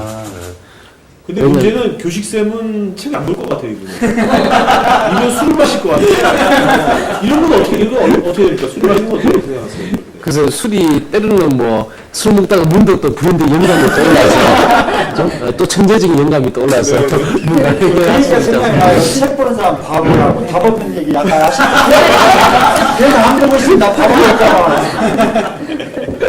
네. 그리고 삶을 왜 다닌다는 거잖아요. 잘 죽는다고 할 때. 그러니까 삶을 보실 때 삶을 의미한테만 주십니까? 아니면 삶의 행복에 이렇게 더 주십니까? 그거 정말 좋고 어려운 질문입니다. 의미와 행복의 문제에 관해서 저 지금도 고민을 많이 하고 있습니다. 제 이 책에도 그 문장을 인용을 하게 됐는데요. 의미 있지만 행복하지 않는 삶도 있습니다.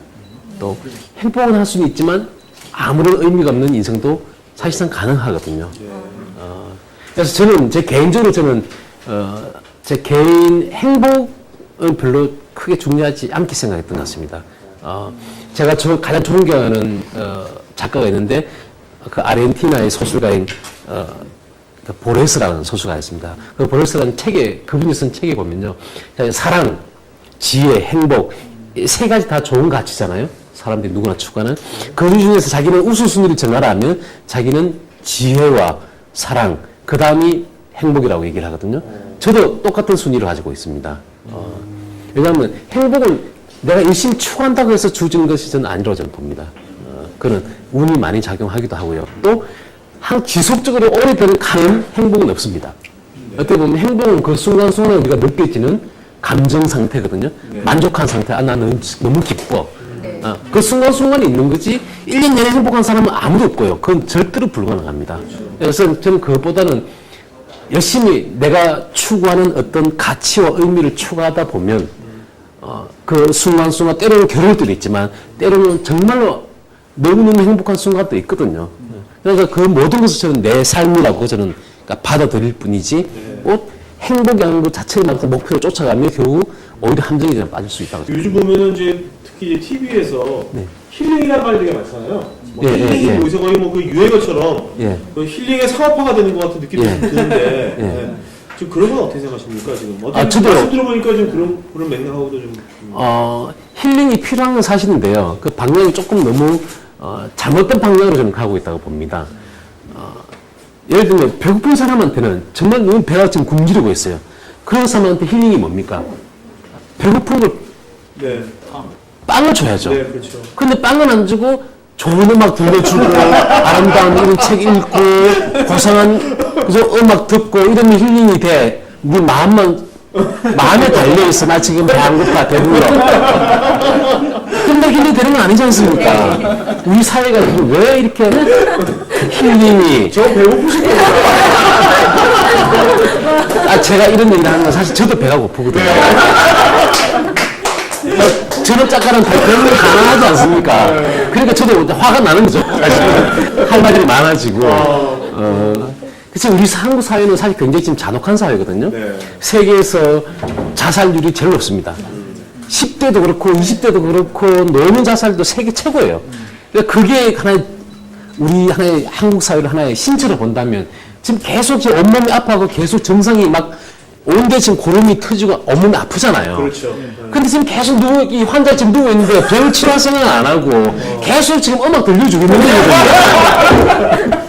그 제가 보면서 환자를 모르시는 거죠. 이건 아닌데. 그런 생각을 하고 있습니다. 의사가 보는 거 심리치료라 음악 치료하는 거라니까요.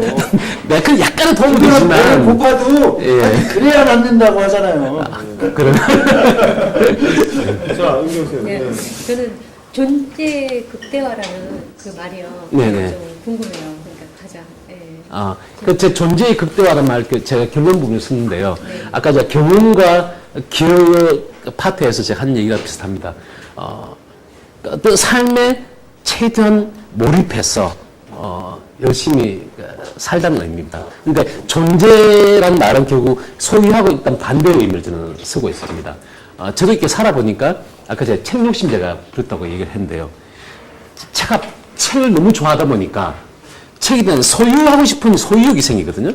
그런 책 한때 정말 그 만권까지도 좀 제가 직접 다 가지고 있었습니다. 그래서 제가 그때 무슨 꿈을 꿨냐면, 이 2만 권 내지 3만 권이 들어갈 수 있는 아름다운 서재가 있는 집. 그 순간 너무너무 행복할 것 같았어요. 근데 현실은, 그 현실은, 저런 작가가 그런 불가능하거든요.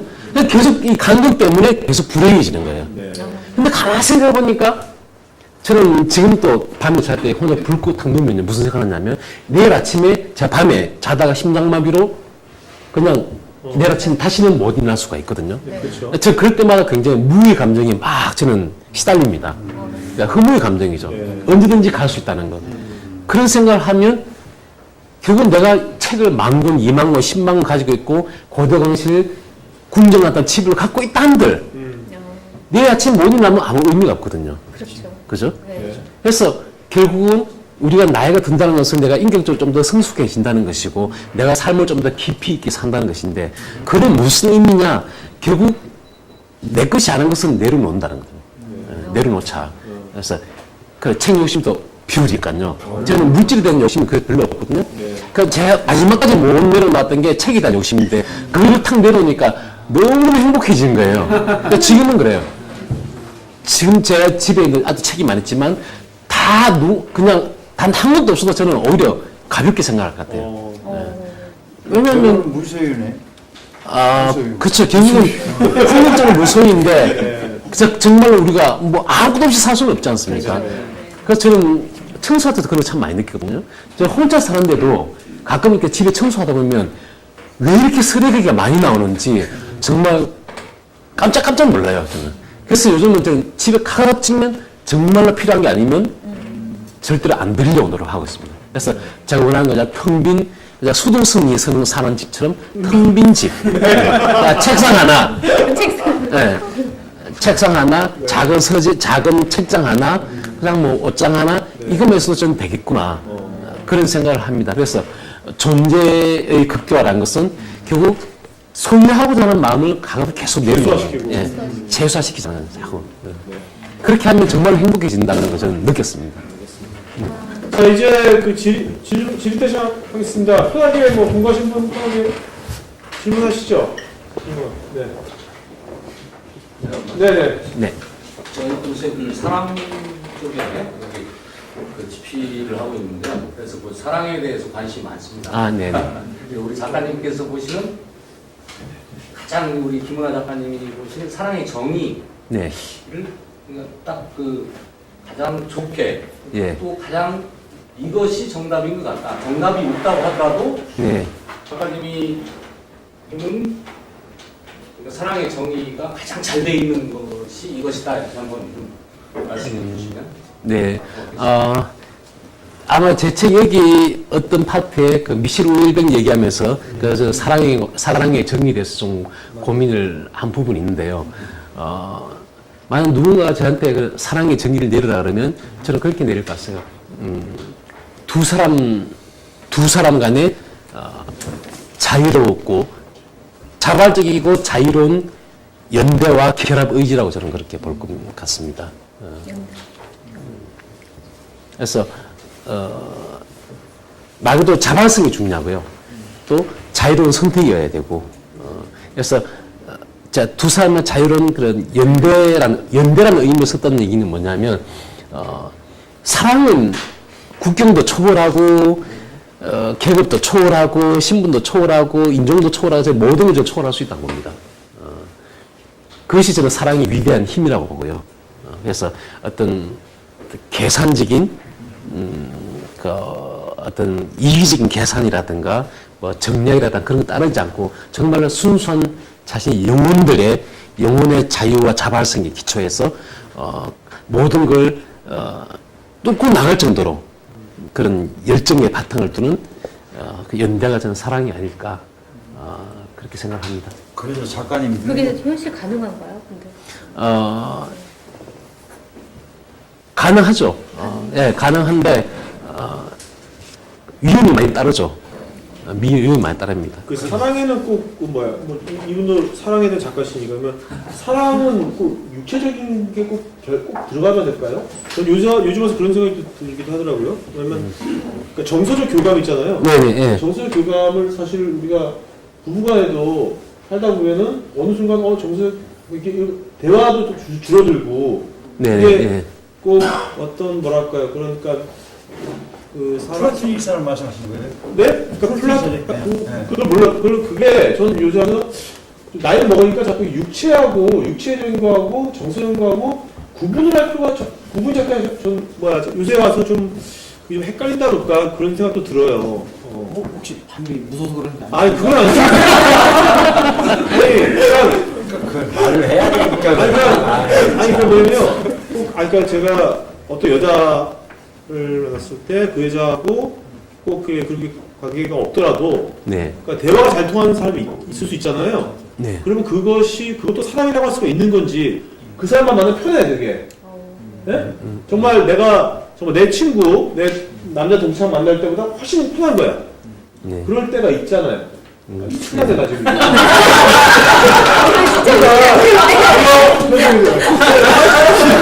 근데 나중에 있잖아요. 네.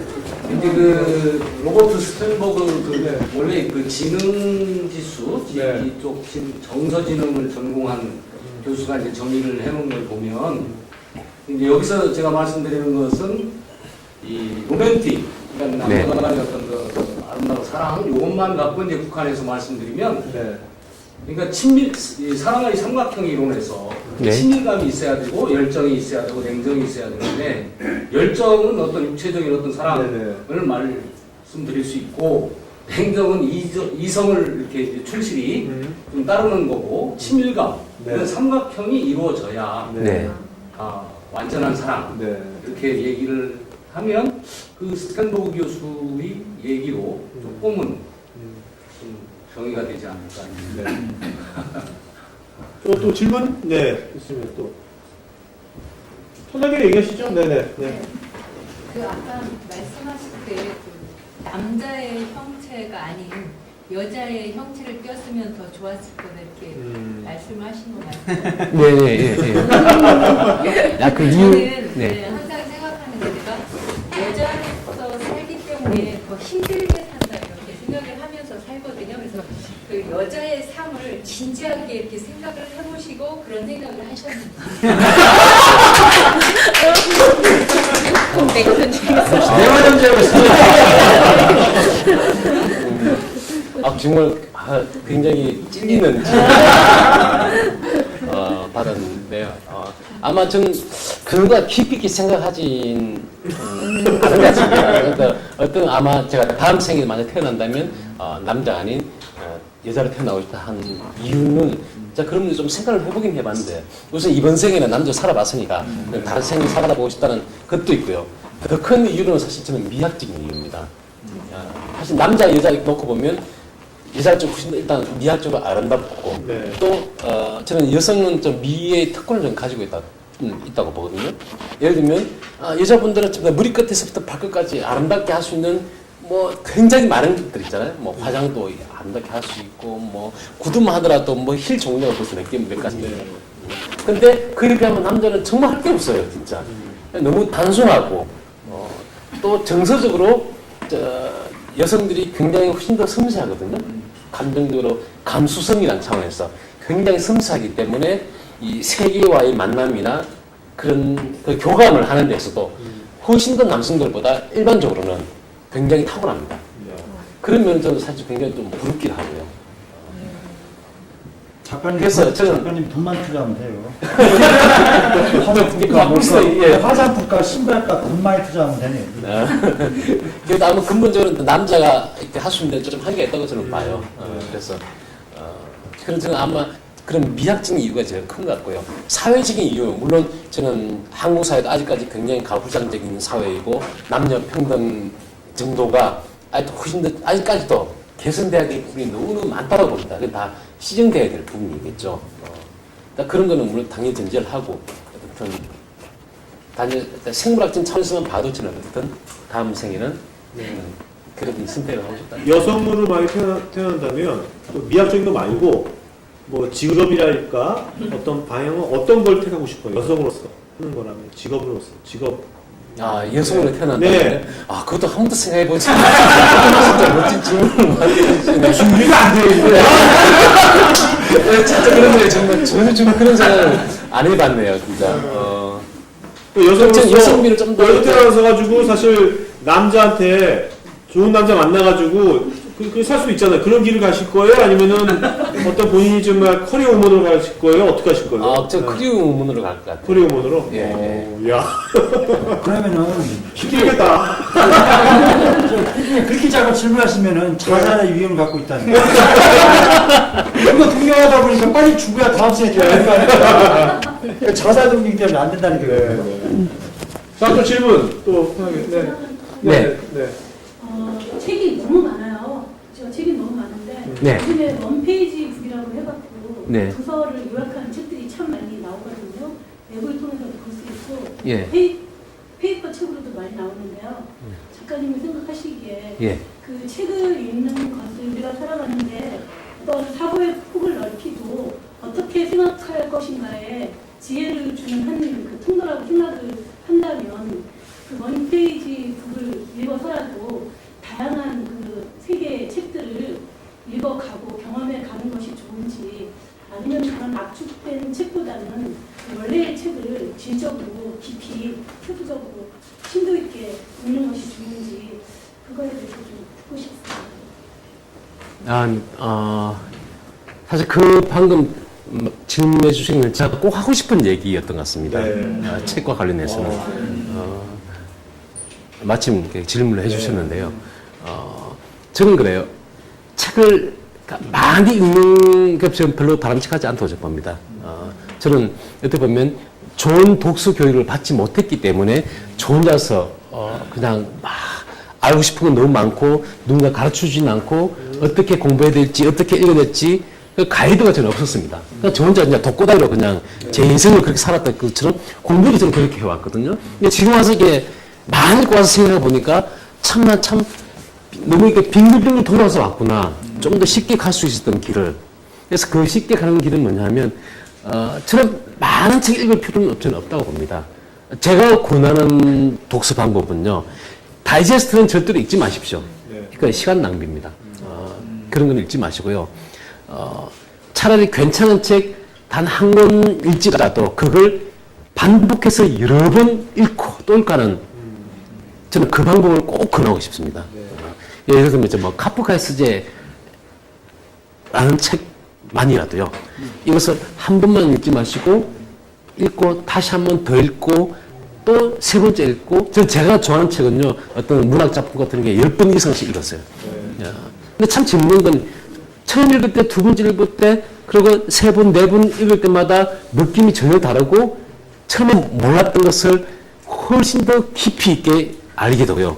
또 그렇게 깊이 읽으니까 비로소 오히려 삶이라든가 그 관계의 연관성이 지식이 아니고 정말 말 그대로 살아있는 지혜로 완전히 제 것이 된다는 느낌을 받았습니다.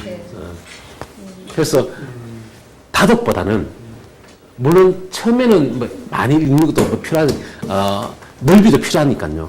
그거 필요하겠지만 가급적이면 저는 좋은 책을 반복해서 여러 번 읽는 방법을 저는 꼭 권하고 싶습니다. 지금 다이제스트를 권하지 않으신 이유가 다이제스트가 이제 어떤 정보는 있지만 예. 그 저자의 어떤 관점을 못 느껴서 그렇죠. 그런 겁니까? 예, 다이제스트는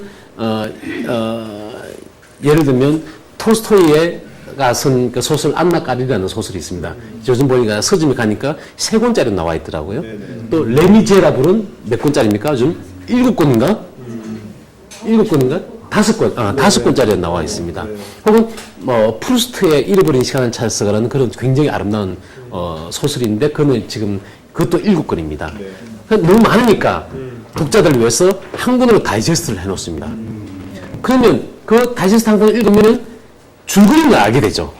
근데 줄거리만 알게 되지 정작 그 프루스트가 그 문장 사이에 그 들어가 있는 중대한 그 사람의 인생을 보는 관점이나 시선이나 무엇보다 더 중요한 것은 이게 문학 작품이기 때문에 그 사람만이 쓸 수 있던 아름다운 표현들이 있습니다. 저는 그 표현들을 보면서 너무 감동받았고 정말 온몸에 소름이 막 돋을 정도로 그런 전율을 느끼도 하는데 그게 전 책 읽는 재미라고 저는 보거든요. 그런 표현의 재미도 없고 그리고 그 작가의 제대로 된 사상을 제대로 이렇게 받아들일 가능성도 없이 그냥 줄거리만 덜렁 있습니다. 그런 책 읽지 말고 차라리 그냥 인터넷 들어가면요. 요즘은 지식인 들어가면 없는 게 없습니다. 그러면 프루스트의 잃어버린 시간을 찾아서 줄거리 치면요. 줄거리 인터넷에 다 나와 있습니다. 그리고 지금 책을 왜 삽니까? 그죠? 그러니까 줄거리 필요하면 그냥 인터넷에서 참고하시고요. 그냥 책을 읽고 싶다. 그러면 읽을 것 좀 많긴 많더라도 한 달 걸려서 읽더라도 혹은 1년 걸려서 읽더라도 제가 분명히 저는 확신할 수 있습니다. 그 프루스트가 쓴 그 잃어버린 시간을 찾아서라는 그게 7권이나 되지만 그 7권을 만약 2번, 3번 읽으면요. 다른 책 수백 권을 읽는 것보다 훨씬 더 아름다움과 삶의 깊이를 갖게 됩니다. 그건 정말 제가 자신 있게 말씀드릴 수 있습니다. 자, 그러면 오늘 같이 북부론 같이 이렇게 작가를 만나면 어떻게 이런 건 어때요? 이런 거 듣는 거는? 저는 지금 요즘 우리나라에 이제 인문학계 붐이 일어나면서 이런 그러니까 자리도 많이 만들어주는 좀 굉장히 반갑고요. 네. 사실 책이라는 것은 결국은 굉장히 고독한 행위잖아요. 네. 책은 나 혼자서 이렇게 읽는 거지 같이서 여러 번 읽는 것은 드뭅니다. 그래서 자칫하면 혼자서 읽으면 정말 너무 외로워질 수도 있습니다. 그러니까 사람이란 건 다른 사람과 소통하고 있다는 것, 연대감을 느낄 때 더 큰 기쁨을 느끼거든요. 네. 그래서 책은 읽을 때 나 혼자 읽지만 이렇게 작가를 초빙해서 다른 이렇게 재밌는 이야기를 주고받으면서 했을 때 그 책은 다른 느낌으로 다가오고 아 내가 책과 함께 다른 사람들과 이렇게 내가 연결되어 있구나 하는 걸 느낄 수 있습니다. 그럴 때는 살아있다는 기쁨을 느끼거든요. 우리 사람이란 그런 거 아닙니까? 공동체적 존재이니까. 그래서 저는 우리 그 지식 PD님이 이런 벌써 지금 2006년부터니까 벌써 몇 년째입니까? 그죠? 오랜 세월 동안 그렇게 시간과 돈과 에너지를 투자하셔가지고 지금까지 북프롬을 계속 해오셨고 그래서 지금 우리 대전에서도 오늘 제가 영광스럽게도 이 개국 방송이죠. 북프롬에서는 이제 초대해 주셨던 우리 그 신홍봉 PD님도 그렇고 굉장히 저는 아름다운 일을 하시는 분이라고 생각하고요. 그래서 이런 장소나 이런 만남들이 많아지면 많아질수록 우리 삶은 더 아름답고 저는 행복해진다고 저는 생각을 합니다. 네. 알겠습니다.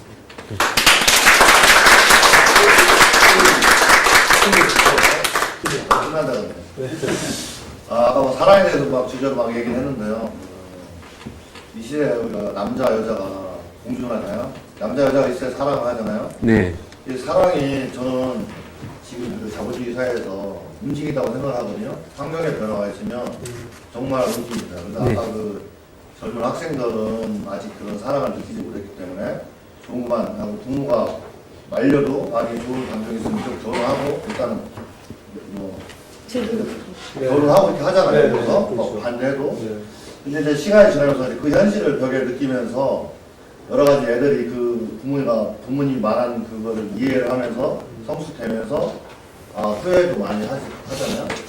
그래서 저는 그 남자 여자의 그 사랑이 아까 그 영원한 사랑이 정말 존재할 수 있지만 이 자본주의에서 정말 그게 존재 가치가 저는 뭐 한 1%도 안 된다고 생각하는데 이 사랑이라는 주제 책이 굉장히 많이 있잖아요. 그래서 네네. 정말 그 진정한 사랑을 하려면 내가 움직이지 않으려면 어떤 책을 읽어야 되는지 아니면 어떻게 해야 되는지 작가님한테 묻고 싶습니다. 굉장히 어려운 일인 것 같은데. 네, 진짜 어려운 질문인데요. 안 하면 될 것 같은데. 그러지 않아. 사랑이 좀 이상과 현실 간의 괴리가 굉장히 좀 크다고 봅니다.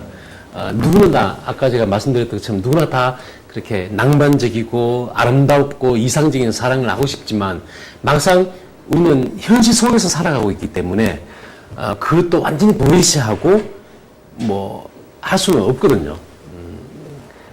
그런 어려움이 있기 때문에 그래 제 경우를 말씀드린다면 제가 사랑할 수 있는 사람은 저처럼 책을 사랑하는 사람이라야 됩니다.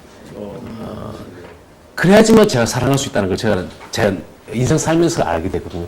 왜냐하면 책이라는 공감대가 있어야지 그렇죠. 무슨 일을 하더라도 재미가 있어요. 저는 헌책방 가는 것도 좋아하는데 같이 손잡고 헌책방 가서 막 책을 고를 때의 즐거움도 있고 또 제가 가장 꿈꾸는 저 하나의 로맨틱한 로망인데요. 네. 그러니까 제가 사랑하는 사람의 무릎을 베고 누워 있고 그 사람이 책을 읽어주거나 아니면 반대로 제가 책을 읽어주나 저는 그게 가장 아름다운 장면으로 저는 꿈을 꾸고 있거든요. 그런 꿈을 갖고 있는데 근데 책에 관심이 없어. 그럼 대화도 되지 않습니다. 드라마 맨날 들어가. 그렇죠. 그러면 좀 너무 실망하겠죠. 그렇지만 그렇죠. 우리는 사랑을 할 때는 그 사람 자체만 보고 다른 거 사회적인 이 사람의 학력이나 뭐 재산이나 모든 걸 다 무시하고 있는 그대로 그 사람만 보라고 하지만 인간은 이미 그런 존재가 아닙니다. 사회성을 떠난 완벽하게 분리된 자연으로서 인간이란 없습니다. 그래서 저는 어떤 저처럼 책을 사랑하는 사람과 저는 사랑에 빠질 수 있고요. 그런 이런 조건들이 불가피하게 연결이 되더라고요. 제가 경험해 보니까. 그래서 이상은 있는 그대로의 사랑, 그 사람이 못 배운 사람이든 많이 배운 사람이든 그런 거 상무시하고 그냥 남자 대 여자로서만 그냥 암컷 대 수컷 노골적으로 얘기하면 그게 이상이지만 현실은 그렇게 안 되거든요. 그래서 그걸 그런 어쩔 수 없는 괴리는 있는 것 같습니다. 제가 보기에는. 제가 갑자기요. 또는 김현 작가님한테 좋은 여자를 소개시켜주는 여자가 다 떠올랐어요. 아니, 이분이 지금 이상하게 보니까 책을 좋아하는 여자잖아요. 아주 그 책 미식을 좋아하는 여자잖아요. 제 부풀에 출연했던 여자 작가가 있거든요. 그 여자 닉네임이 책에 미친 여자예요. 제가 좋아하는 여자가 있어요. 그 여자 닉네임은 밑줄 긋는 여자예요.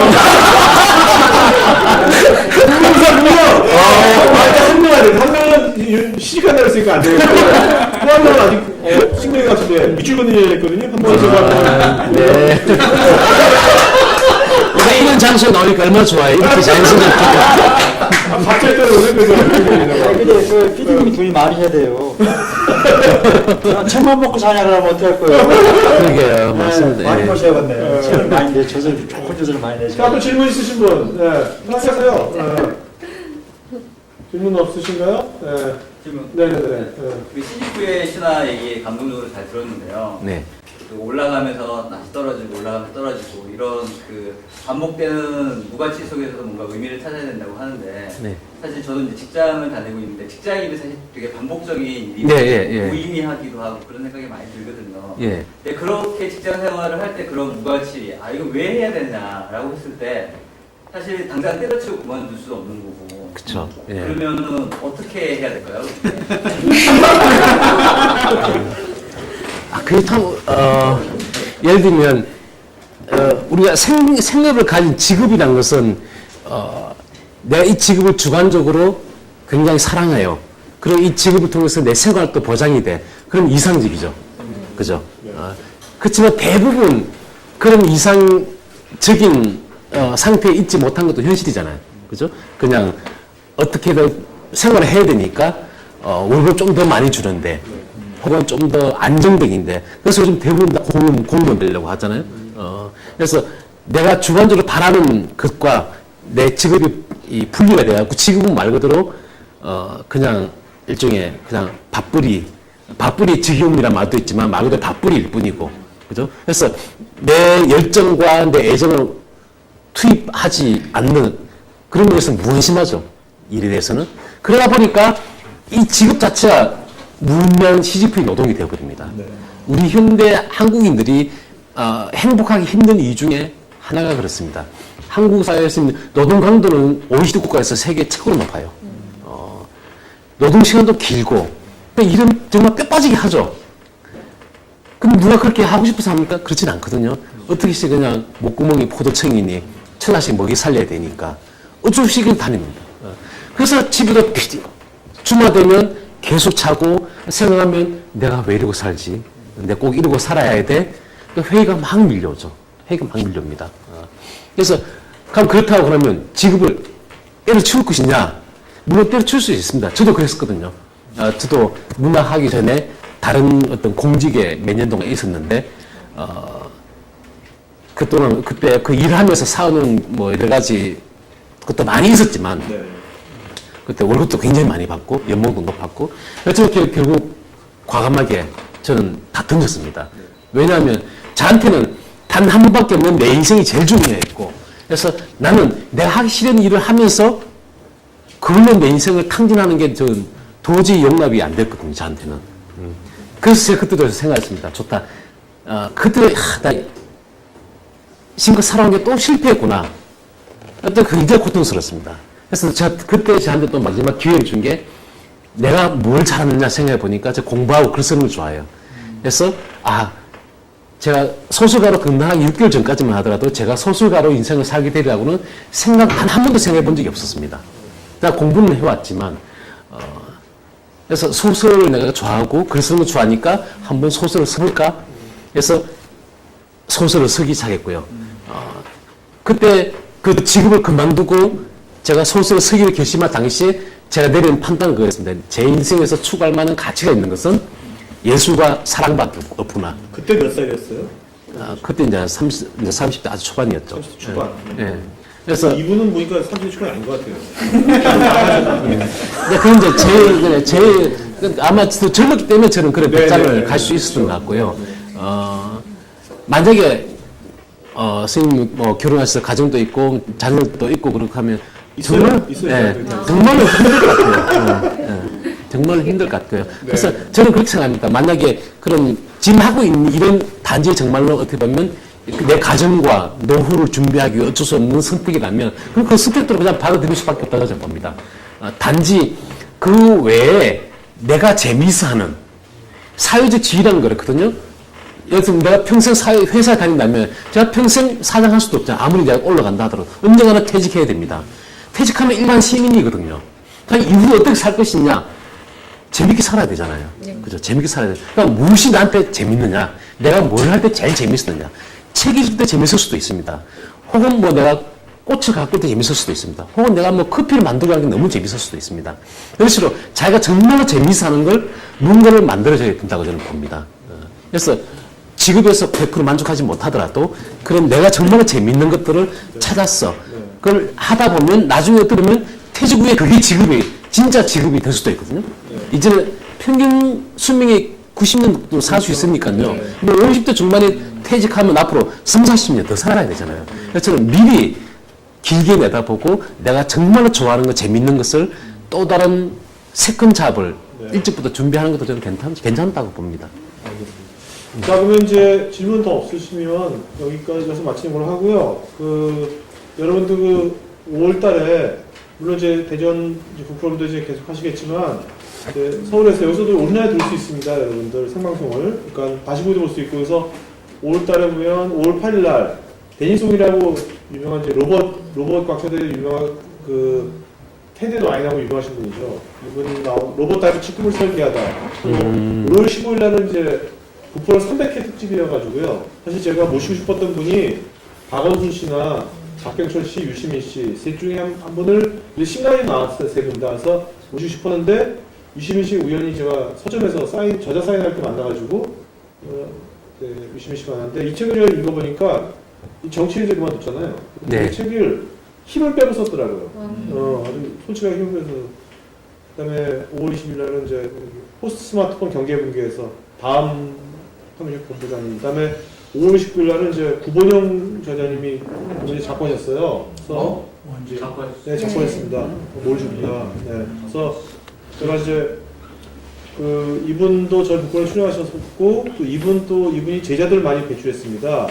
직장인 제자 많이 배출했고, 그래서 이분 모시고 싶었는데 못 모셨는데 유작이죠. 그래서 이제 이분 제자 작가님도 저 북포럼에 한 5분이 출연했어요. 그래서 이제 이때 29일 날은 이제 여기 계신 분이 이분이 이제 연구원이세요. 그래서 제자이시고요. 그래서 안철준 선생님이실 때요. 이분이 이제 북포럼 서울에서 같이 이제 하는데 이분이 이제 이걸 총괄 어차피 해서 이때는 구본에서 제자들끼리 방송을 다 준비하는 겁니다.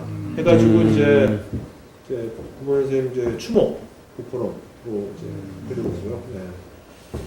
그다음에 여러분들 이렇게 페이스북을 저희가 작가님 페이스북 안 하시잖아요. 하시는데 잘 안 하시죠? 예, 제 친구들한테 알려주시는 그러니까 얼마나 하겠습니다. 우리가 그거든요. 이렇게 페이스북을 저희가 이게 절대로 목적이 아니라요. 이게 매번 만날 수가 없잖아요. 작가님도 사실 하고 계시거든요. 우리가 맨날 작가님을 오프라인 만날 수 없잖아요. 다른 분도 많고 그러니까 우리 서로가 아까 다이제스트 읽지 말라는 분은 단점을 보자는 거거든요. 우리가 정보야 검색가 나오는 거 아닙니까? 그러니까 저는 우리 사람들끼리 좀 이렇게 소통하고 그런 것을 만나서 서로 계속해서 하면 좋겠어요. 그러니까 먹었다 그러니 쓰지 말고 좀 이렇게 이 책 이런 문구 좋더라. 그런 어떤 관점을 같이 공유하는 그런 문화가 좀 페이스북 통해서 같이 좀 되면 좋을 것 같고요. 네. 앞으로도 좀 오늘 이렇게 어쨌든 간에 오늘 첫 번째 하면서 제가 사실 여기 세 분 처음 하시는 거고 사실 그동안 이런 것을 서울에서는 직장인들 이런 걸 봤거든요. 다른 직장인들 계속 본 상태에서 MC 보는 거하고 그리고 전혀 안 본 상태에서 지금 갑자기 MC는 되게 틀리고 또 이 책을 되게 또 어려운 책을 선정하신 거예요, 이번에. 네. 정말 이거 정말 어려운 책이거든요. 근데 책 정말 좋은 책을 선정했어요. 안목 정말 높게 정말 좋은 작가님을 잘 선정하셔가지고 오늘 수고해주신 세 분께 박수 부탁드리겠습니다. 오늘 이 책이 대단한 하신 게 뭐냐면 여기 관객들한테 이 세 분이 용기를 줬어요. 야, 저 정도는 나가야겠다.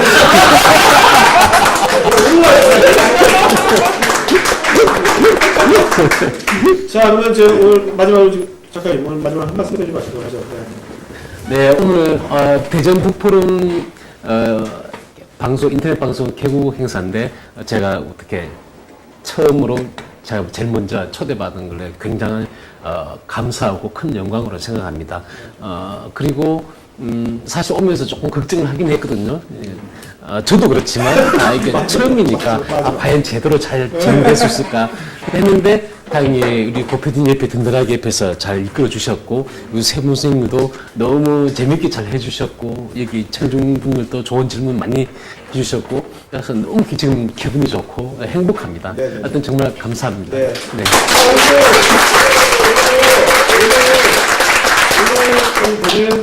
오늘 북포대전의 이런 인프라를 잘 준비해서 마련해주신 원장님 잠깐 인사 한번 하시죠. 나오셔서.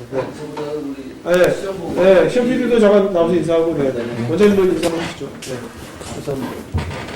아니 그냥 이런 그 좋은 북포럼 또 개국 방송을 위해서 멀리 함께 해주신 여러분께 진심 감사드리고 또 김은하 작가님 좋은 말씀 너무 감사합니다. 그리고 여기 함께 관람? 네, 관람해 주시고 함께 참여해 주신 여러분들 감사합니다. 북포럼 대전이 이제 출범을 했습니다. 더욱더 아름다운 그런 그 공간과 시간 속에서 함께 공유해 갈 수 있는 그런 기회가 많이 마련되기를 바랍니다. 다시 한번 우리 고피디님 감사드리고요. 김은하 작가님 감사합니다. 네.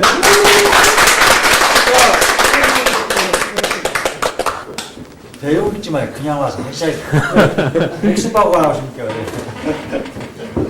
잘 좀 찍어주시죠.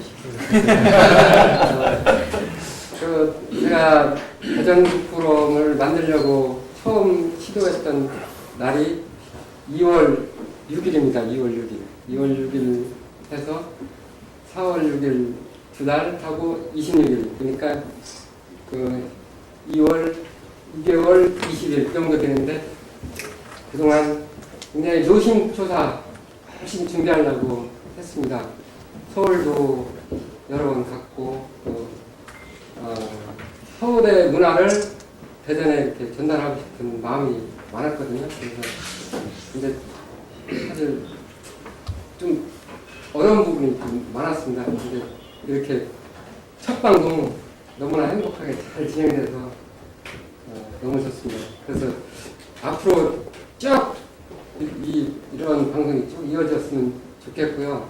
또 부탁드리고 싶은 거는 각자가 주인 정식을 갖고 좀 저자 섭외도 좀 많이 도와주시고 저도 제 살 길 찾다 보면 저자 섭외가 좀 저자님 섭외가 좀 어려울 수도 있고 그렇습니다. 그러니까 우리가 함께 만드는 그런 좋은 문화를 계속 했으면 좋겠습니다. 오늘 이게 한 두 시간 정도 되는데 이게 다가 아닙니다. 이전에 또 김은하 작가님 열심히 홍보해드렸고 그러니까 이런 방송이 있다고 그리고 또 이런 거가 그대로 또 녹화가 돼갖고 또 유튜브나 이렇게 올려져서 우리 대전에도 이런 좋은 그 북포럼 같은 단체가 있구나 이런 거를 널리 홍보하겠습니다. 감사합니다. 네.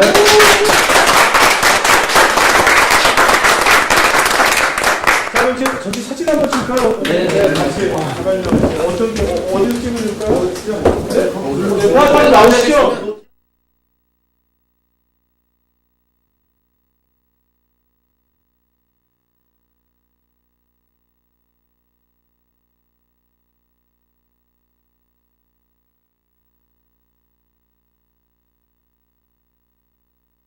한 가지 또 부탁드릴 게 있는데, 저희가, 제가 이렇게 전동이 미디어 영상이라 여러 스태프진들이 와서 이렇게 진행을 해주셨습니다. 네네네. 스태프진들. 네.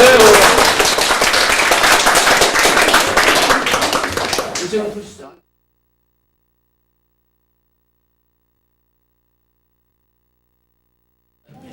우리 앉아있는 나올 것 같아요. 여기 앞에 앉고 뒤에 서고.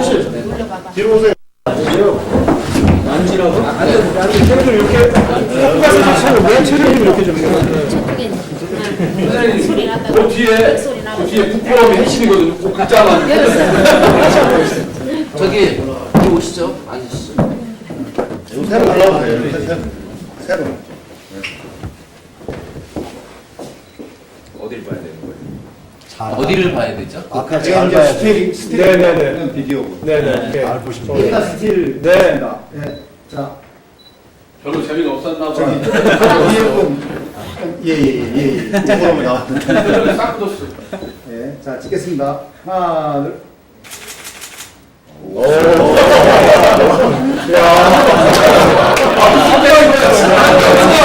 자, 화이팅 한번 하시죠. 자, 독보로 화이팅! 화이팅! 오늘 안 나는 거야? 화이팅 하시죠. 고생했어요. 아이고, 화면 받는다는 게